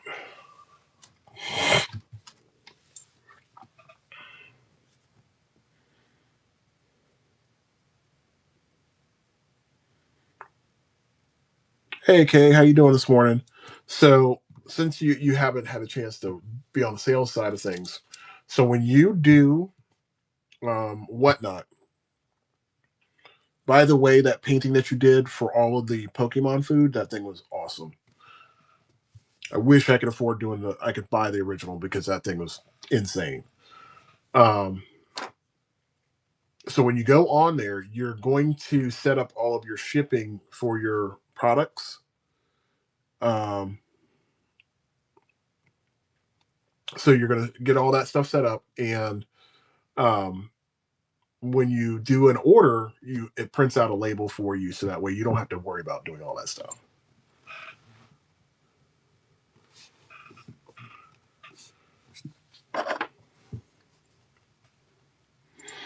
Yeah, that whole concept was insane.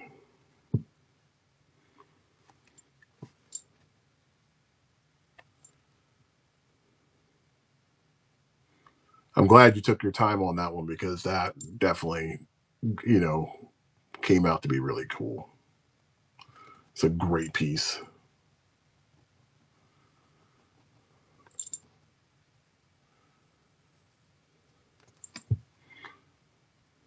Look, it's not. I don't even have to give you a push. I'm just telling you. I mean, we all are artists, right? So if we're already teaching it, we're doing the same thing, but just in a different arena.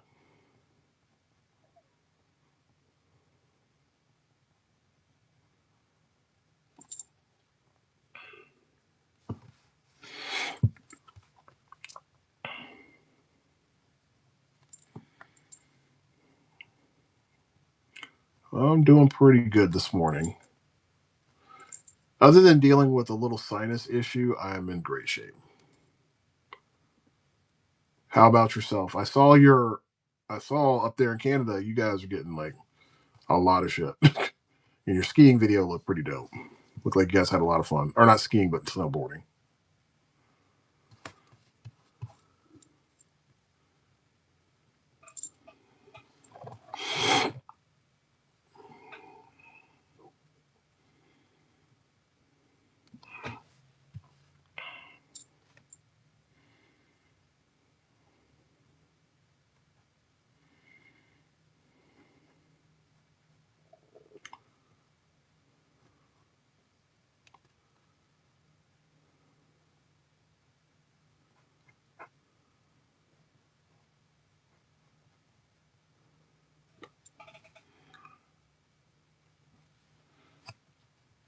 Yeah, I've never been snowboarding before.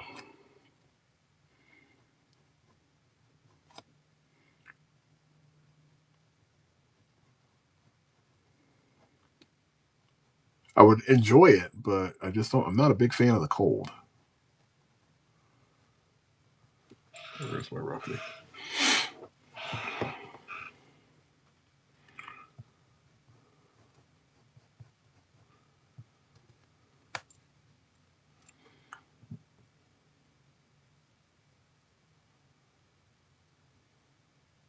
I'm down in Florida.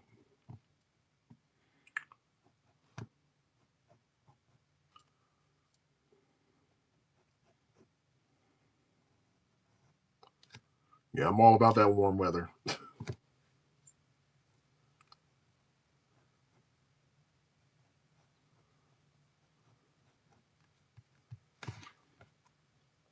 I don't think I could trade it. It's just not in me.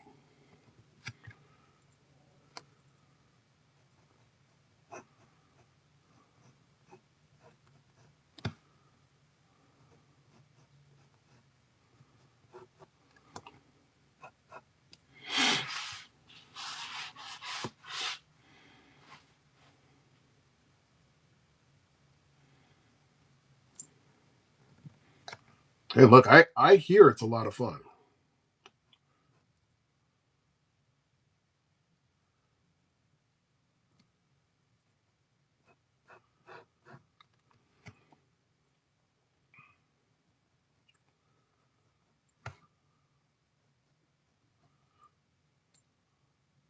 Yeah, something tells me I'd enjoy snowboarding more than I would enjoy skiing.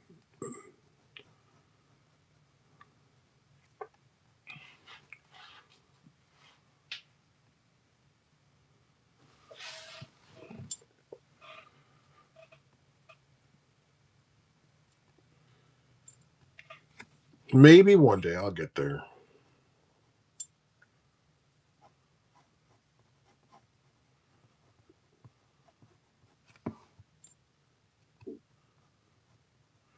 Yeah, I just got to be warm enough in order to go and conquer that arena.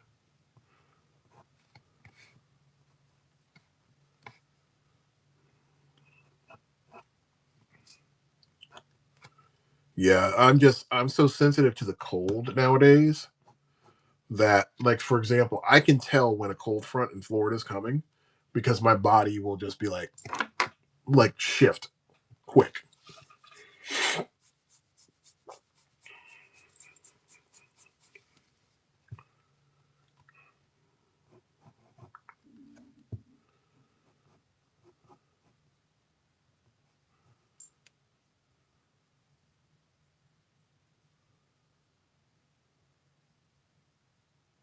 Wow.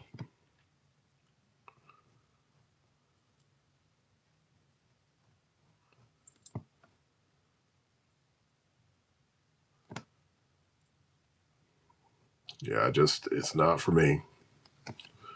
Maybe one day. Maybe one day when I get my ass out, away from Florida to do it.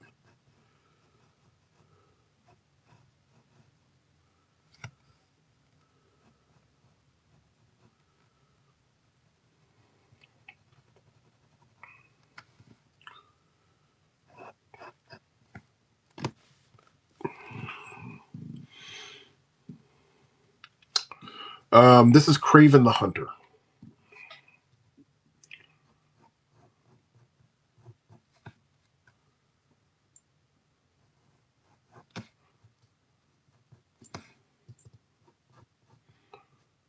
Yeah, it's been a busy little while for me doing these cards, so I'm getting down to the very end of my marble set.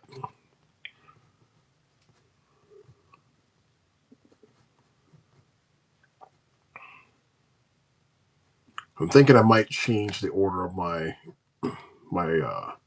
sets, and I might just, instead of doing back to back characters with comics, I might move it where I'm able to move a different category up.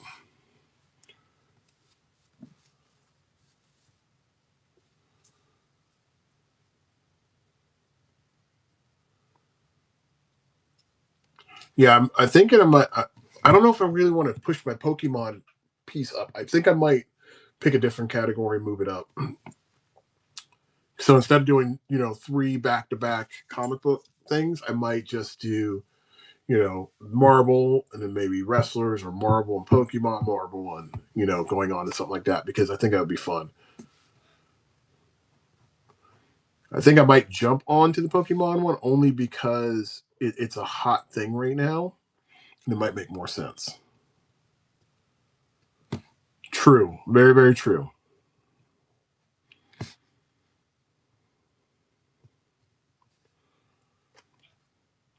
Yeah, I'm one of those people that's like anti-trend, but I know when it comes to doing artwork, sometimes when it's doing fan art, it makes more sense to just be like, okay, I'll do this. I'll submit to this option.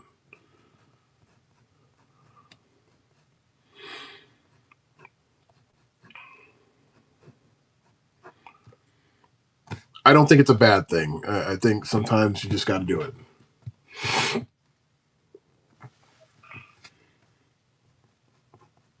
Yeah, the thing also too is that I've been asked to do a lot of Pokemon. Like, people have asked me to do it, and I'm like, maybe I'll do it.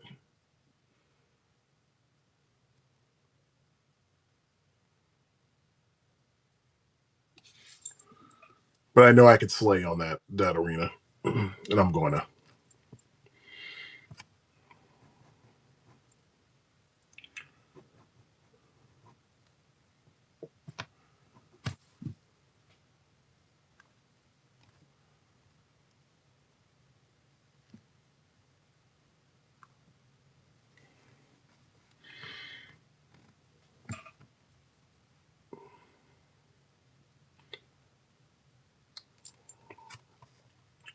Yeah, and I think when I do the Pokemon ones, I have a couple of ideas I really do want to like push and make it a lot more fun versus just the drawing part.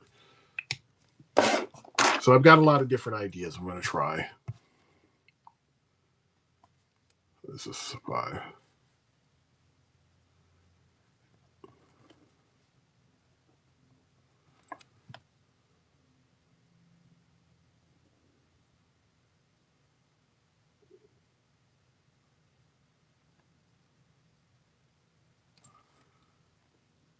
Yeah, I wish I had a studio too.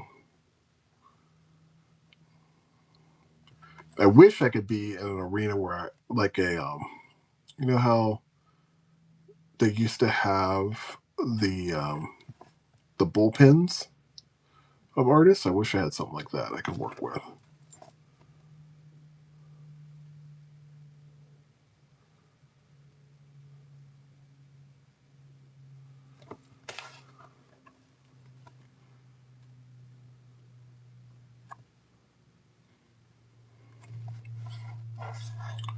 Yeah.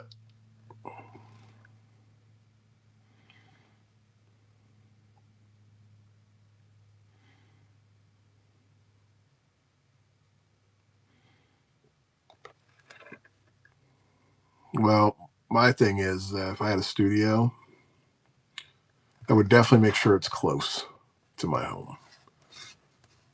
I would not do anything that's too crazy.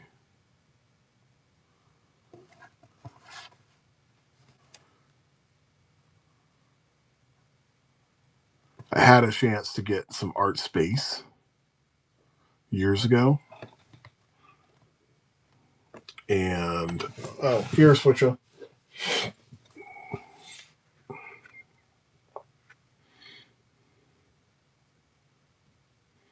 So that's the one for you, sir. So I had a chance to get some art space years ago, and I realized I'm like, I don't want to drive for one to this art space. I'd rather it be closer because it was 30 minutes away. And I was like, I'm not doing that.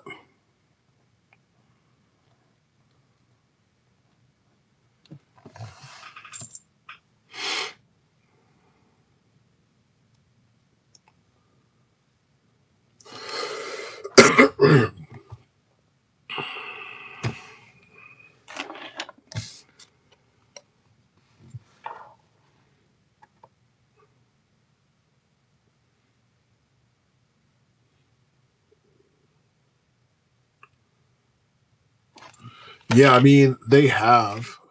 There's a lot of cool Pokemon out there.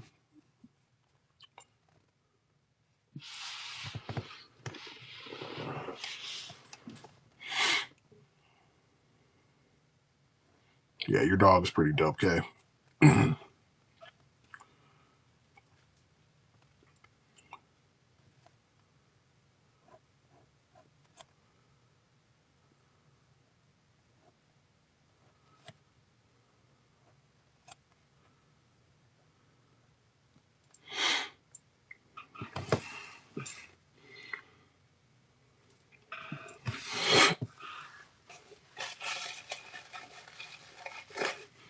Yeah, I've had a lot of people take a look at the list, and I've had a lot of inquiries as far as like helping me figure out what's going to work best, what characters will work. But there's so many different characters. It's crazy. Oh, okay.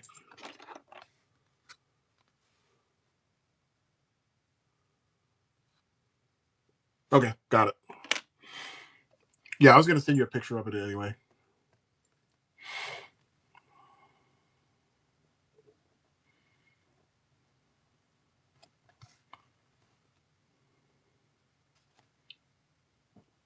The camera does not do it justice, just so you know.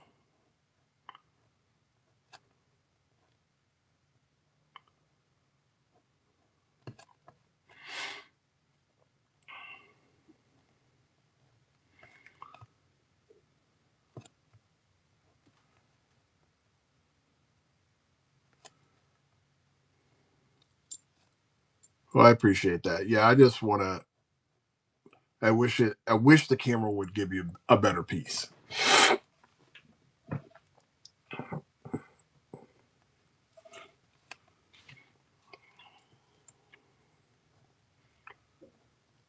Yeah, I'm gonna have to start spending the money in order to get the pieces, the equipment that's gonna allow me to showcase my stuff better.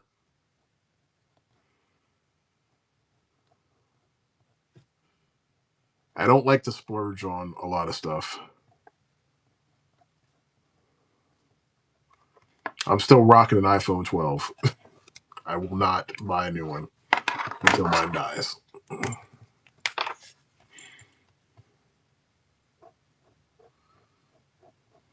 As much as I want the better camera quality, I won't do it.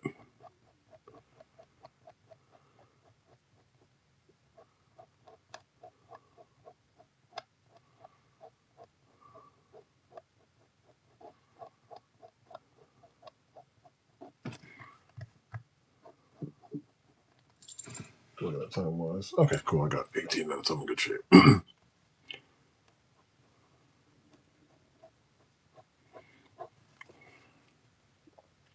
I'm not saying I'm cheap. I just don't see the point in having to spend that money right now. Yeah, that is the fun stuff.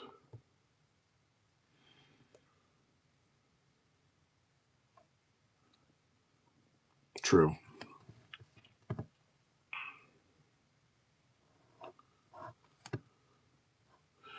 When I go to comic shows, or specifically when I do like free comic book day, I have these guys and these young ladies that come up and they have sketchbooks. This is probably my favorite one.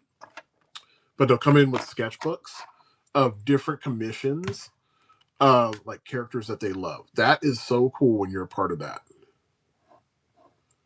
That's an honor because I had one person bring over one. I think he had like famous artists in this book. And he's like, I want you to do this. And I'm like, hold on, let me take a look at this book. And I look through it and I'm like, whoa. It's way different when you're in one of those books versus like your stuff being up on a wall. Because now you're all tied together. And it's not loose leaf. We're talking about those ones that are, really well bound sketchbooks. And it's an honor. It really is to have that, have yourself be a part of that.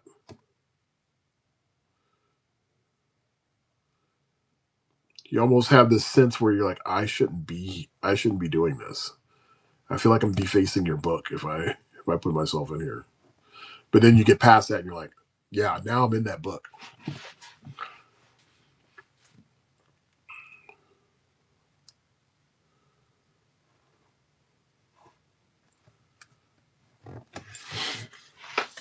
Yeah, the one guy. Now I will say this much: like as far as getting a whole collection, I had one guy. He bought like 20. It actually started off with 10, and it ended up being 25 books or 25 cards. That was insane. That's where all this stuff started. Like when I started doing this thing, the guy was like, "Can you do this? Can you do this, dude?" And I was like, "Hell yeah, I can."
Yeah, me too.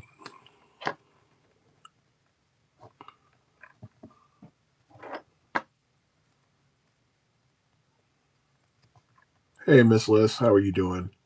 Um, yeah, I do too. I wish I had that kind of stuff. Uh,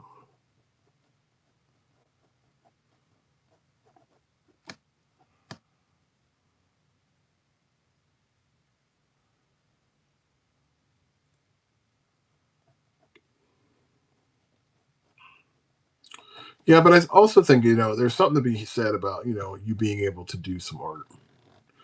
I firmly believe anybody can create art. I don't think everybody's made to do art though. But I am thankful for those people that are willing to support artists.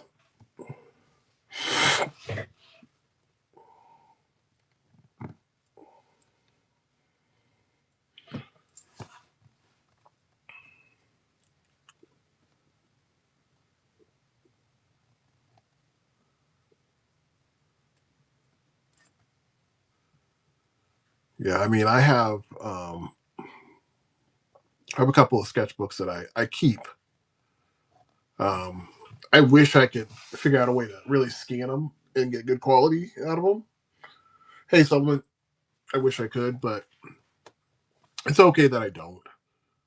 Um, I save those kind of things for when I'm doing like books that I'm creating. Then I'll put all that stuff in there.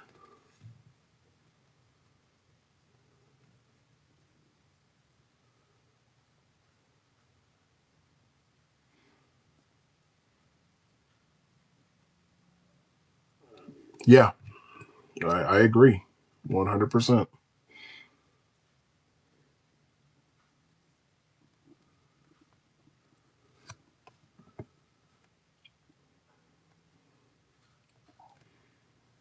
Yeah, the thing is that I think like certain art is being promoted and other people are not, and I hate that for the art world. Like we should support everybody.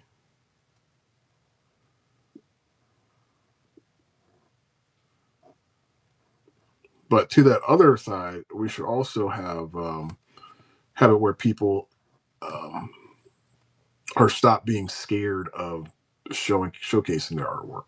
That's a lot of the problem.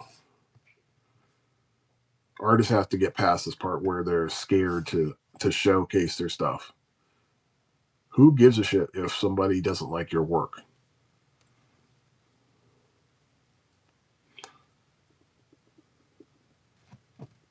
Thank you very much.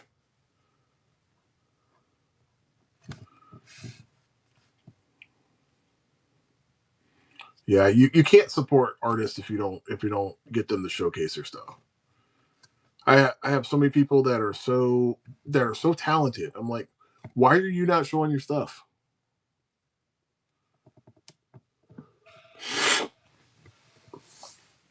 Thanks, Gay. I appreciate that.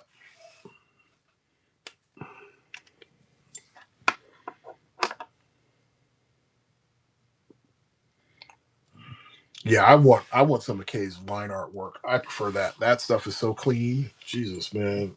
Hands so steady.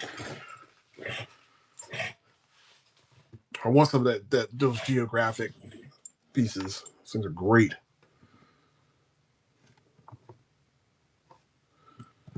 Well, welcome to the stream. So then I'm just working on some sketch cards. This is part of a 1,000 card sketch series.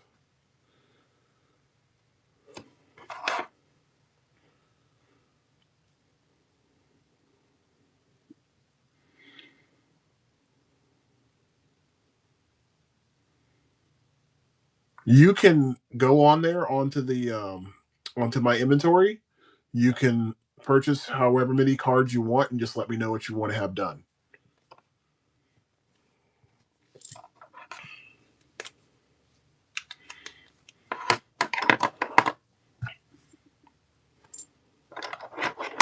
And you can literally have anything you want done. So please feel free to just, let me know.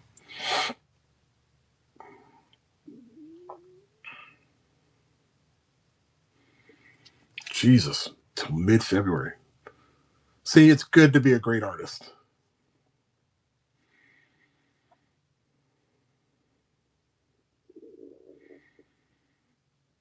Oh, thank you.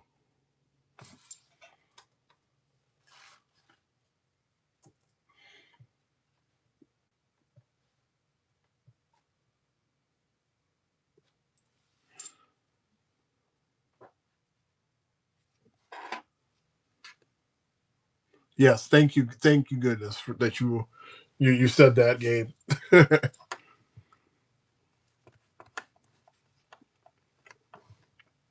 Literally, that guy is like upsetting me. It's frustrating.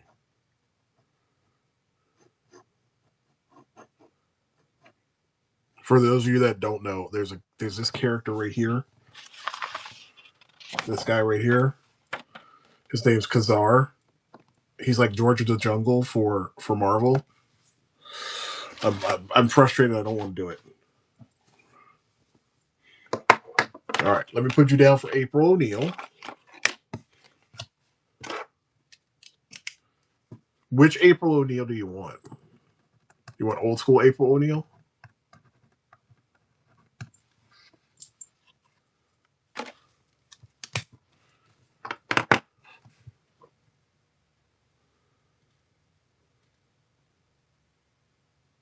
Okay, no worries.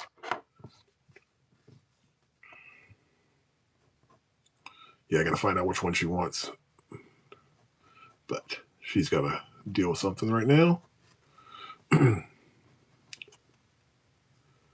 Yeah, I was going to have him like hands on hips, but I don't really want to do that. I don't like it.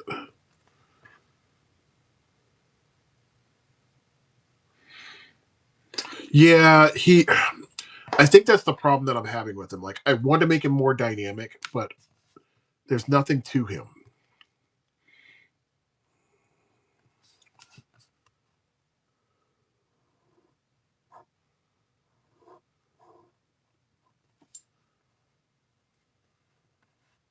Yeah, absolutely. Yeah, those. I think that's the problem that I'm having with it.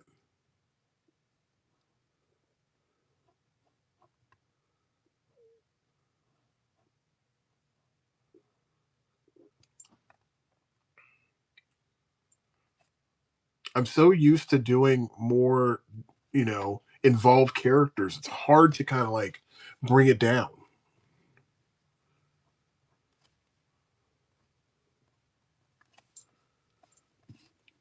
That's okay. I mean, I'm going to get through them because I have to.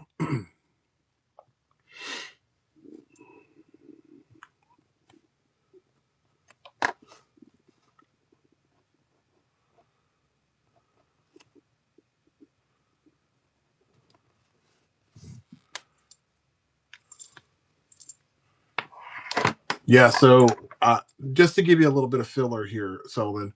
So, I'm doing 1,000 cards. I started back in November, and in that series, I have 10 different categories. I have Marvel, DC, Image comic books, Transformers, movies, cartoons, anime, Pokemon, wrestlers, and there's one other one in there. Um, I'm trying to get all of this done again by November of this year. So 1,000 of these cards done by then. I know I can do it.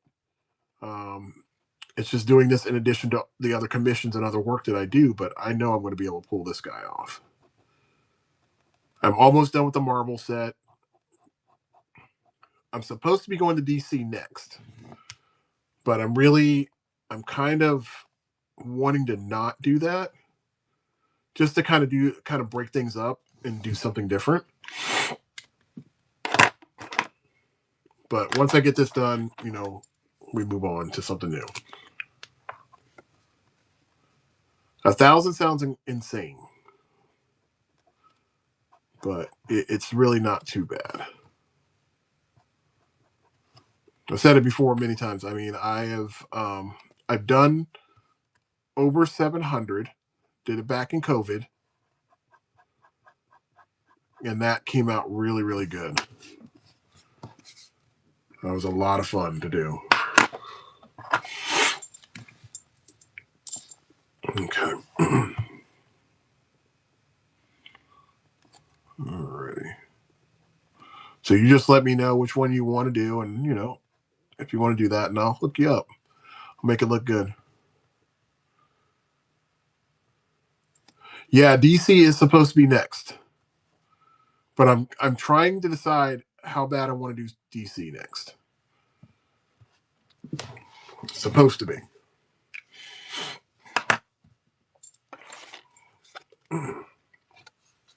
I've been flip flopping a lot on that one.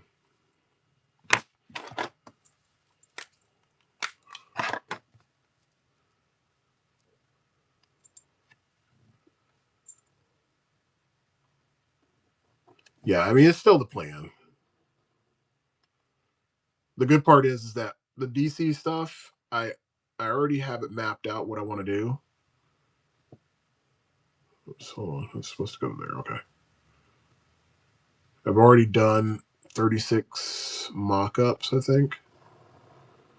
No, I have it on my iPad. I've done a bunch of them. I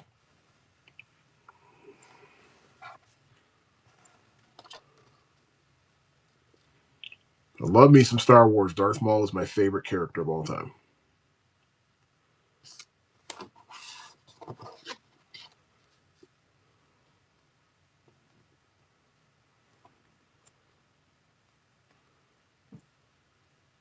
Yeah, Darth Maul is the stuff.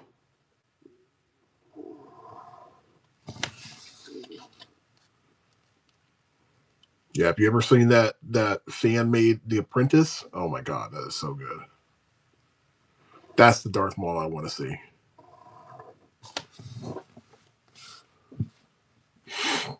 Oh, yeah, he's pretty solid. I have one of those I'm supposed to make for a student. It's on my list. It's been on my list for a year.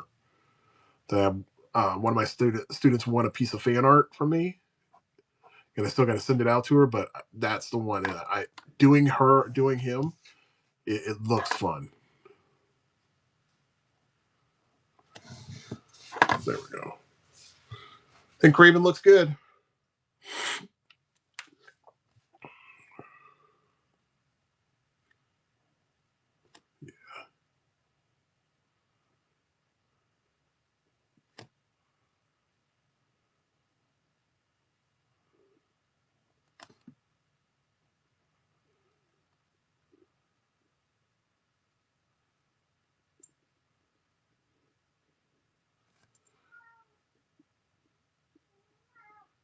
You know, I would almost say yes to that one, but I would probably go Spawn.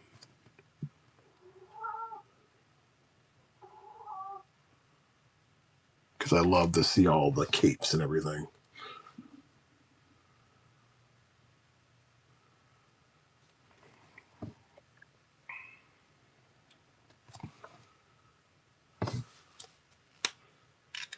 Yeah, I love seeing like dynamic, very detailed figures.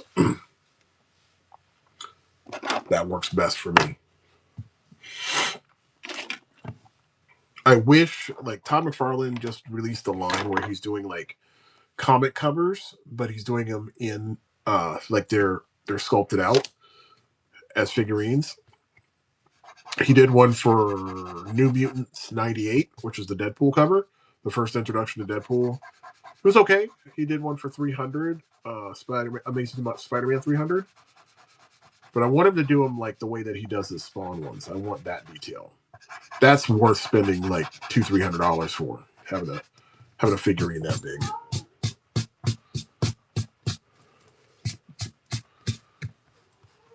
I will definitely do that.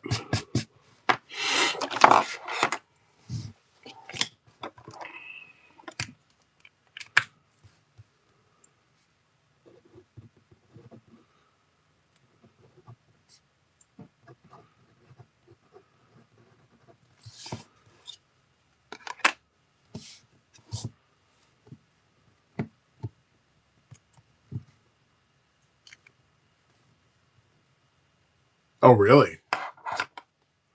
Huh.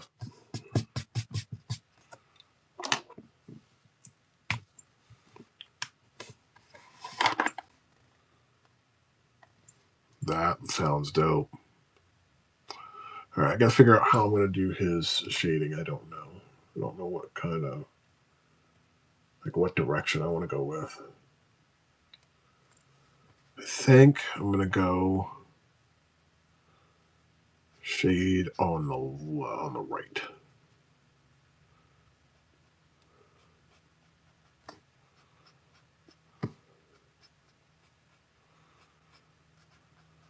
Right and from the top. So that way I can make the muscles pop out a little bit more.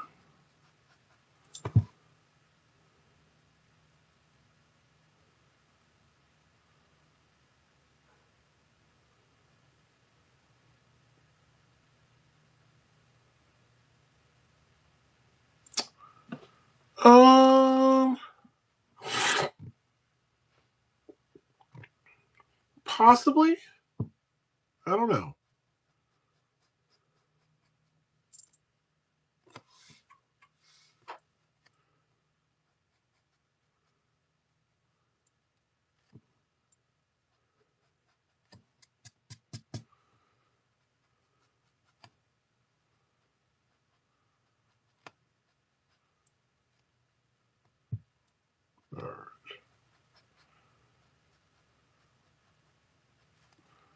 Put a little bit of the shadow underneath his neck. Put on that. Hey, Pearl. Oh man, I'm glad I'm on here because I gotta speak my piece about something horrible I saw yesterday. I don't know how much you guys are into movies and whatnot, but Netflix just dropped Megan 2.0 onto their channel. Yes, I have to say this because I was frustrated. So I'd heard Megan was bad, right? Megan 2.0. I'd watched the original Megan. I thought it was fun. I thought it was creepy. It had a very much like a Child's Play feel to it. So for me, I was like, that's cool. That's a good concept because it's been a while since somebody went ahead and did something like that. And the fact that, it was a female doll, that was really cool. What's going on, V? So when I saw the second one, it didn't take me but 5 minutes, literally 5 minutes to start watching this. Oh, I'm talking about Megan 2.0. So within the first 5 minutes, I'm like, the tone is all wrong. And I kept on watching. It kept on getting worse and worse and worse and worse. And I'm like, what happened? You guys completely took the formula that made Megan so good, and you crapped the bed. Like, you went so far to the right that it's insane. It is so bad. Have you ever seen the dancing doll? It's on TikTok. Like, it was a little dance that she did for a while.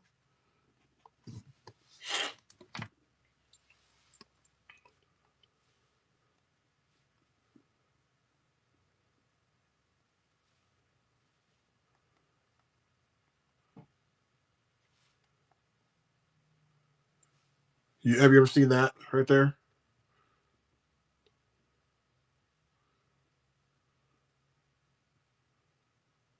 You might have seen the posters for it, possibly, because she also was on like Instagram too. So, yeah, it's not one of my favorite movies at all. Like, the first one was really good. The first one was more horror based. So think of Child's Play, but with this doll. It's a robot AI doll that goes crazy.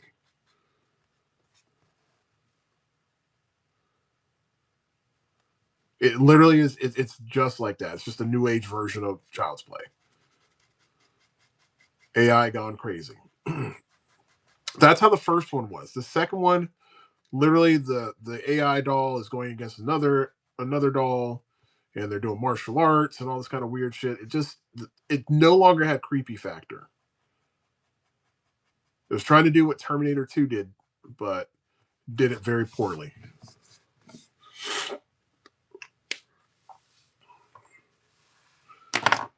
Look, if they were to do Gremlins, well, actually, they're having a Gremlins 3. Yeah, Gremlins 3 is supposed to come out, I think, 2027.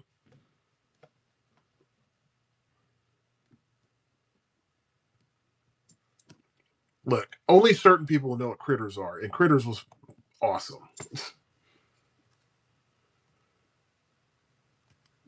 I would just say not even remake it. Just literally take the old movie, redo that movie. Like shot for shot. Do that. It was a great movie. It was fun. It Chapter 1 was the better one.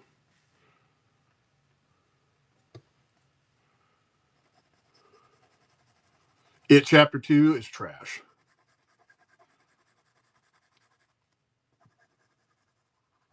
Welcome to Derry. Awesome.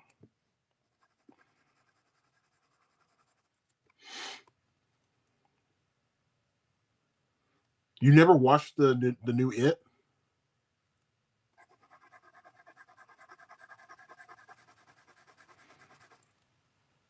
Oh, listen. I know it sounds scary. Don't even watch part 2. You need to watch part 1. And I know it is scary. It's not, honestly, let me take it back. It Chapter 1 is not scary. It's creepy. And there's a different factor. So creepy, it feels like something's literally touching you while you're watching the movie. It's that kind of feeling. Whereas scary is more like jump scares. That is creepy. It is awesome. It is so good.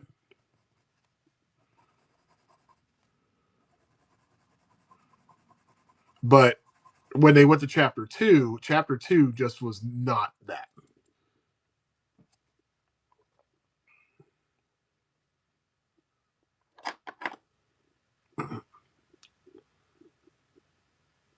I'm talking about the newer one. Just the It Chapter 1, not the second one. But the original It was fucking scary. To this day I've only watched it twice. Tim Curry as Pennywise, super scary. It's kind of crazy that for a TV series it was still freaking crazy.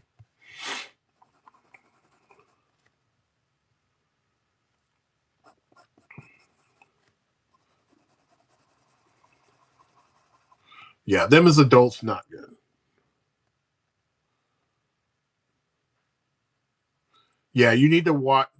Now go in there with fresh eyes. Now keep in mind, it will throw you off because when you watch the old it's dated, but Pennywise as a whole, Pennywise is creepy as hell. What's going on, guys?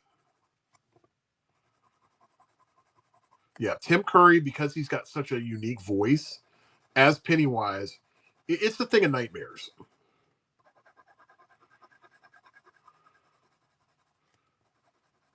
That's why I had such a hard time wanting to go see the It Chapter 1, because Tim Curry set such a high bar for that character. I didn't think anybody was going to be able to give it that pop.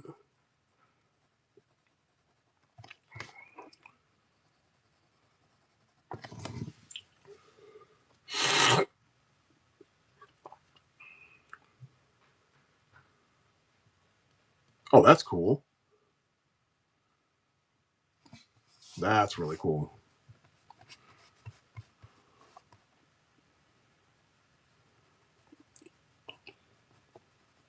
Yeah, I just haven't seen any like good, like I don't get scared at horror movies. Like I need a good horror movie that's going to mess with me. And I haven't seen one since It. I haven't seen a good scary movie that kind of made me think since Saw. I'm talking about the original Saw, not the remake crap, not the sequels.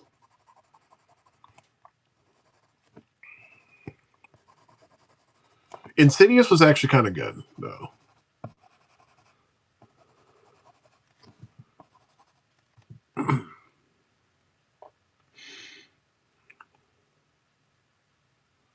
Cow killing tool? I don't know. I don't know which movie that is.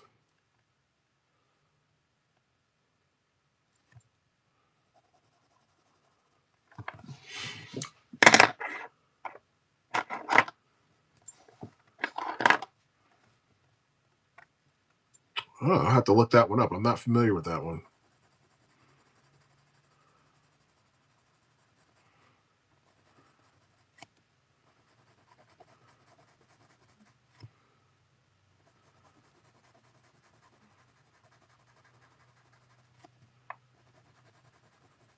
I think the one movie that I've watched that I will never watch again is Hellraiser.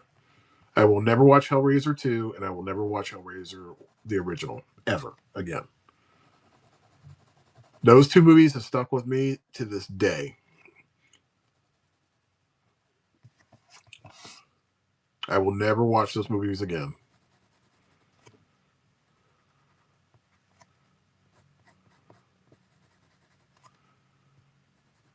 There's something about them that it just hits nerves, and I can't do it.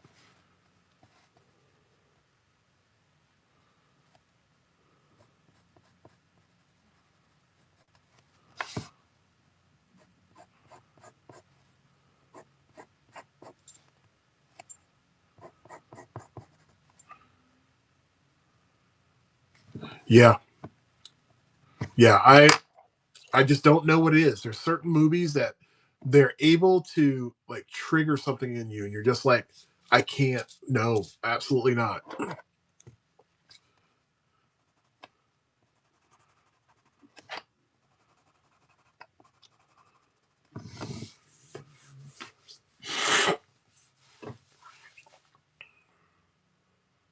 Yeah, because I mean, well, part of me is like, because of my spiritual side, I'm just like, I don't want to touch that realm, and that could happen. Oh, I love a psychological thrill. I will always. I'm down for that. I just think like certain movies that push boundaries where you could have something like that happen. Yeah, I'm not down for that. Like the movie The Grudge. That shit is crazy.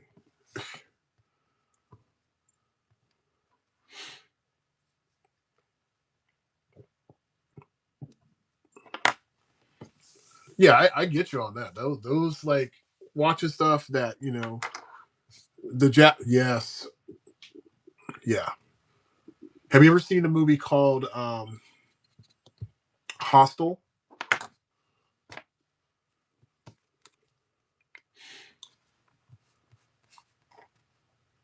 Yeah, Hostel is a hard one.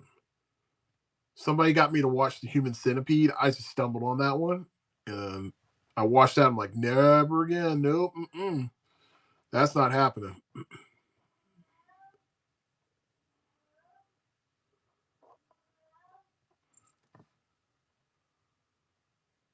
Yeah, I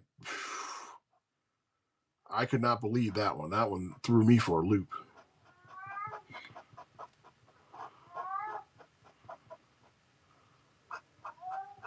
Again, one of those scenarios where you have crazy people that would do stuff like that.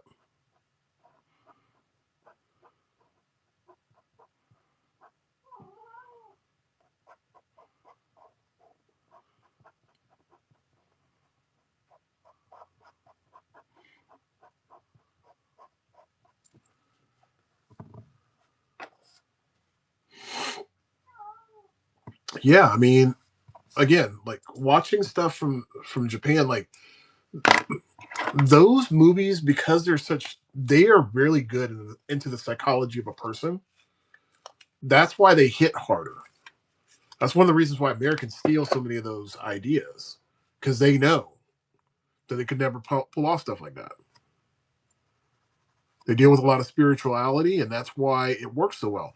Like if you watch Train to Busan, the horror aspect in that movie is way better than that what we do here with The Walking Dead.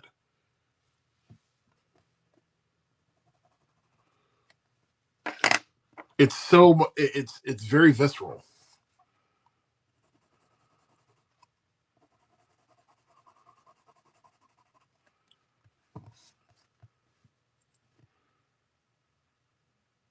Yeah, absolutely.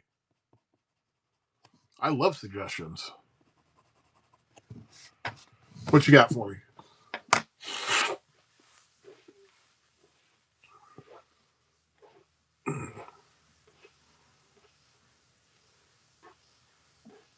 Um, I did. I missed the color on his arm. Good call.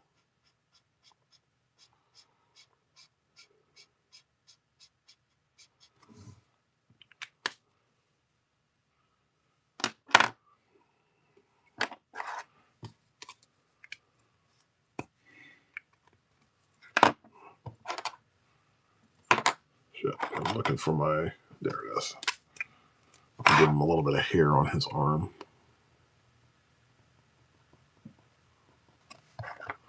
A little bit of hair on this arm.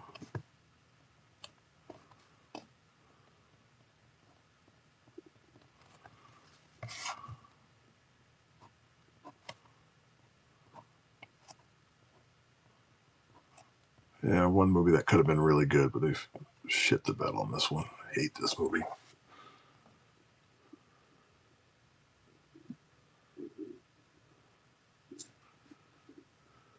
Oh, I even forgot the face. His face.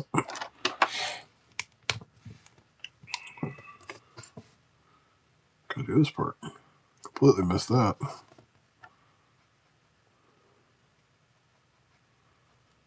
There we go. Good stuff. I like it. He looks good. Craven is done. And I'm only 18 minutes behind, so that's good. Yes, it was real. See, it's always good to have people on here because they always help you out. Thank you. Thank you, thank you, thank you.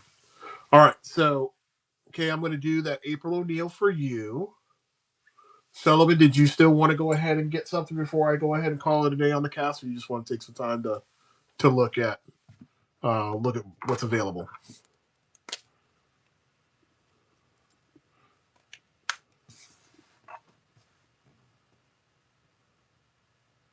Oh, Sully wanted April O'Neil. Oh, okay, sorry. Thank you. Perfect. I'll go ahead and make sure I get that done today. Actually, I'm going to save April O'Neil for Thursday. So that way I can do that one live.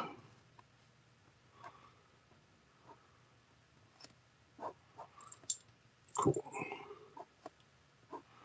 All right, guys. I am going to call it for the day. I apologize for shutting down so early, but I will be back on Thursday. And Kay, I'll be on I'll see you on your show. And we'll go from there. You guys have a great one.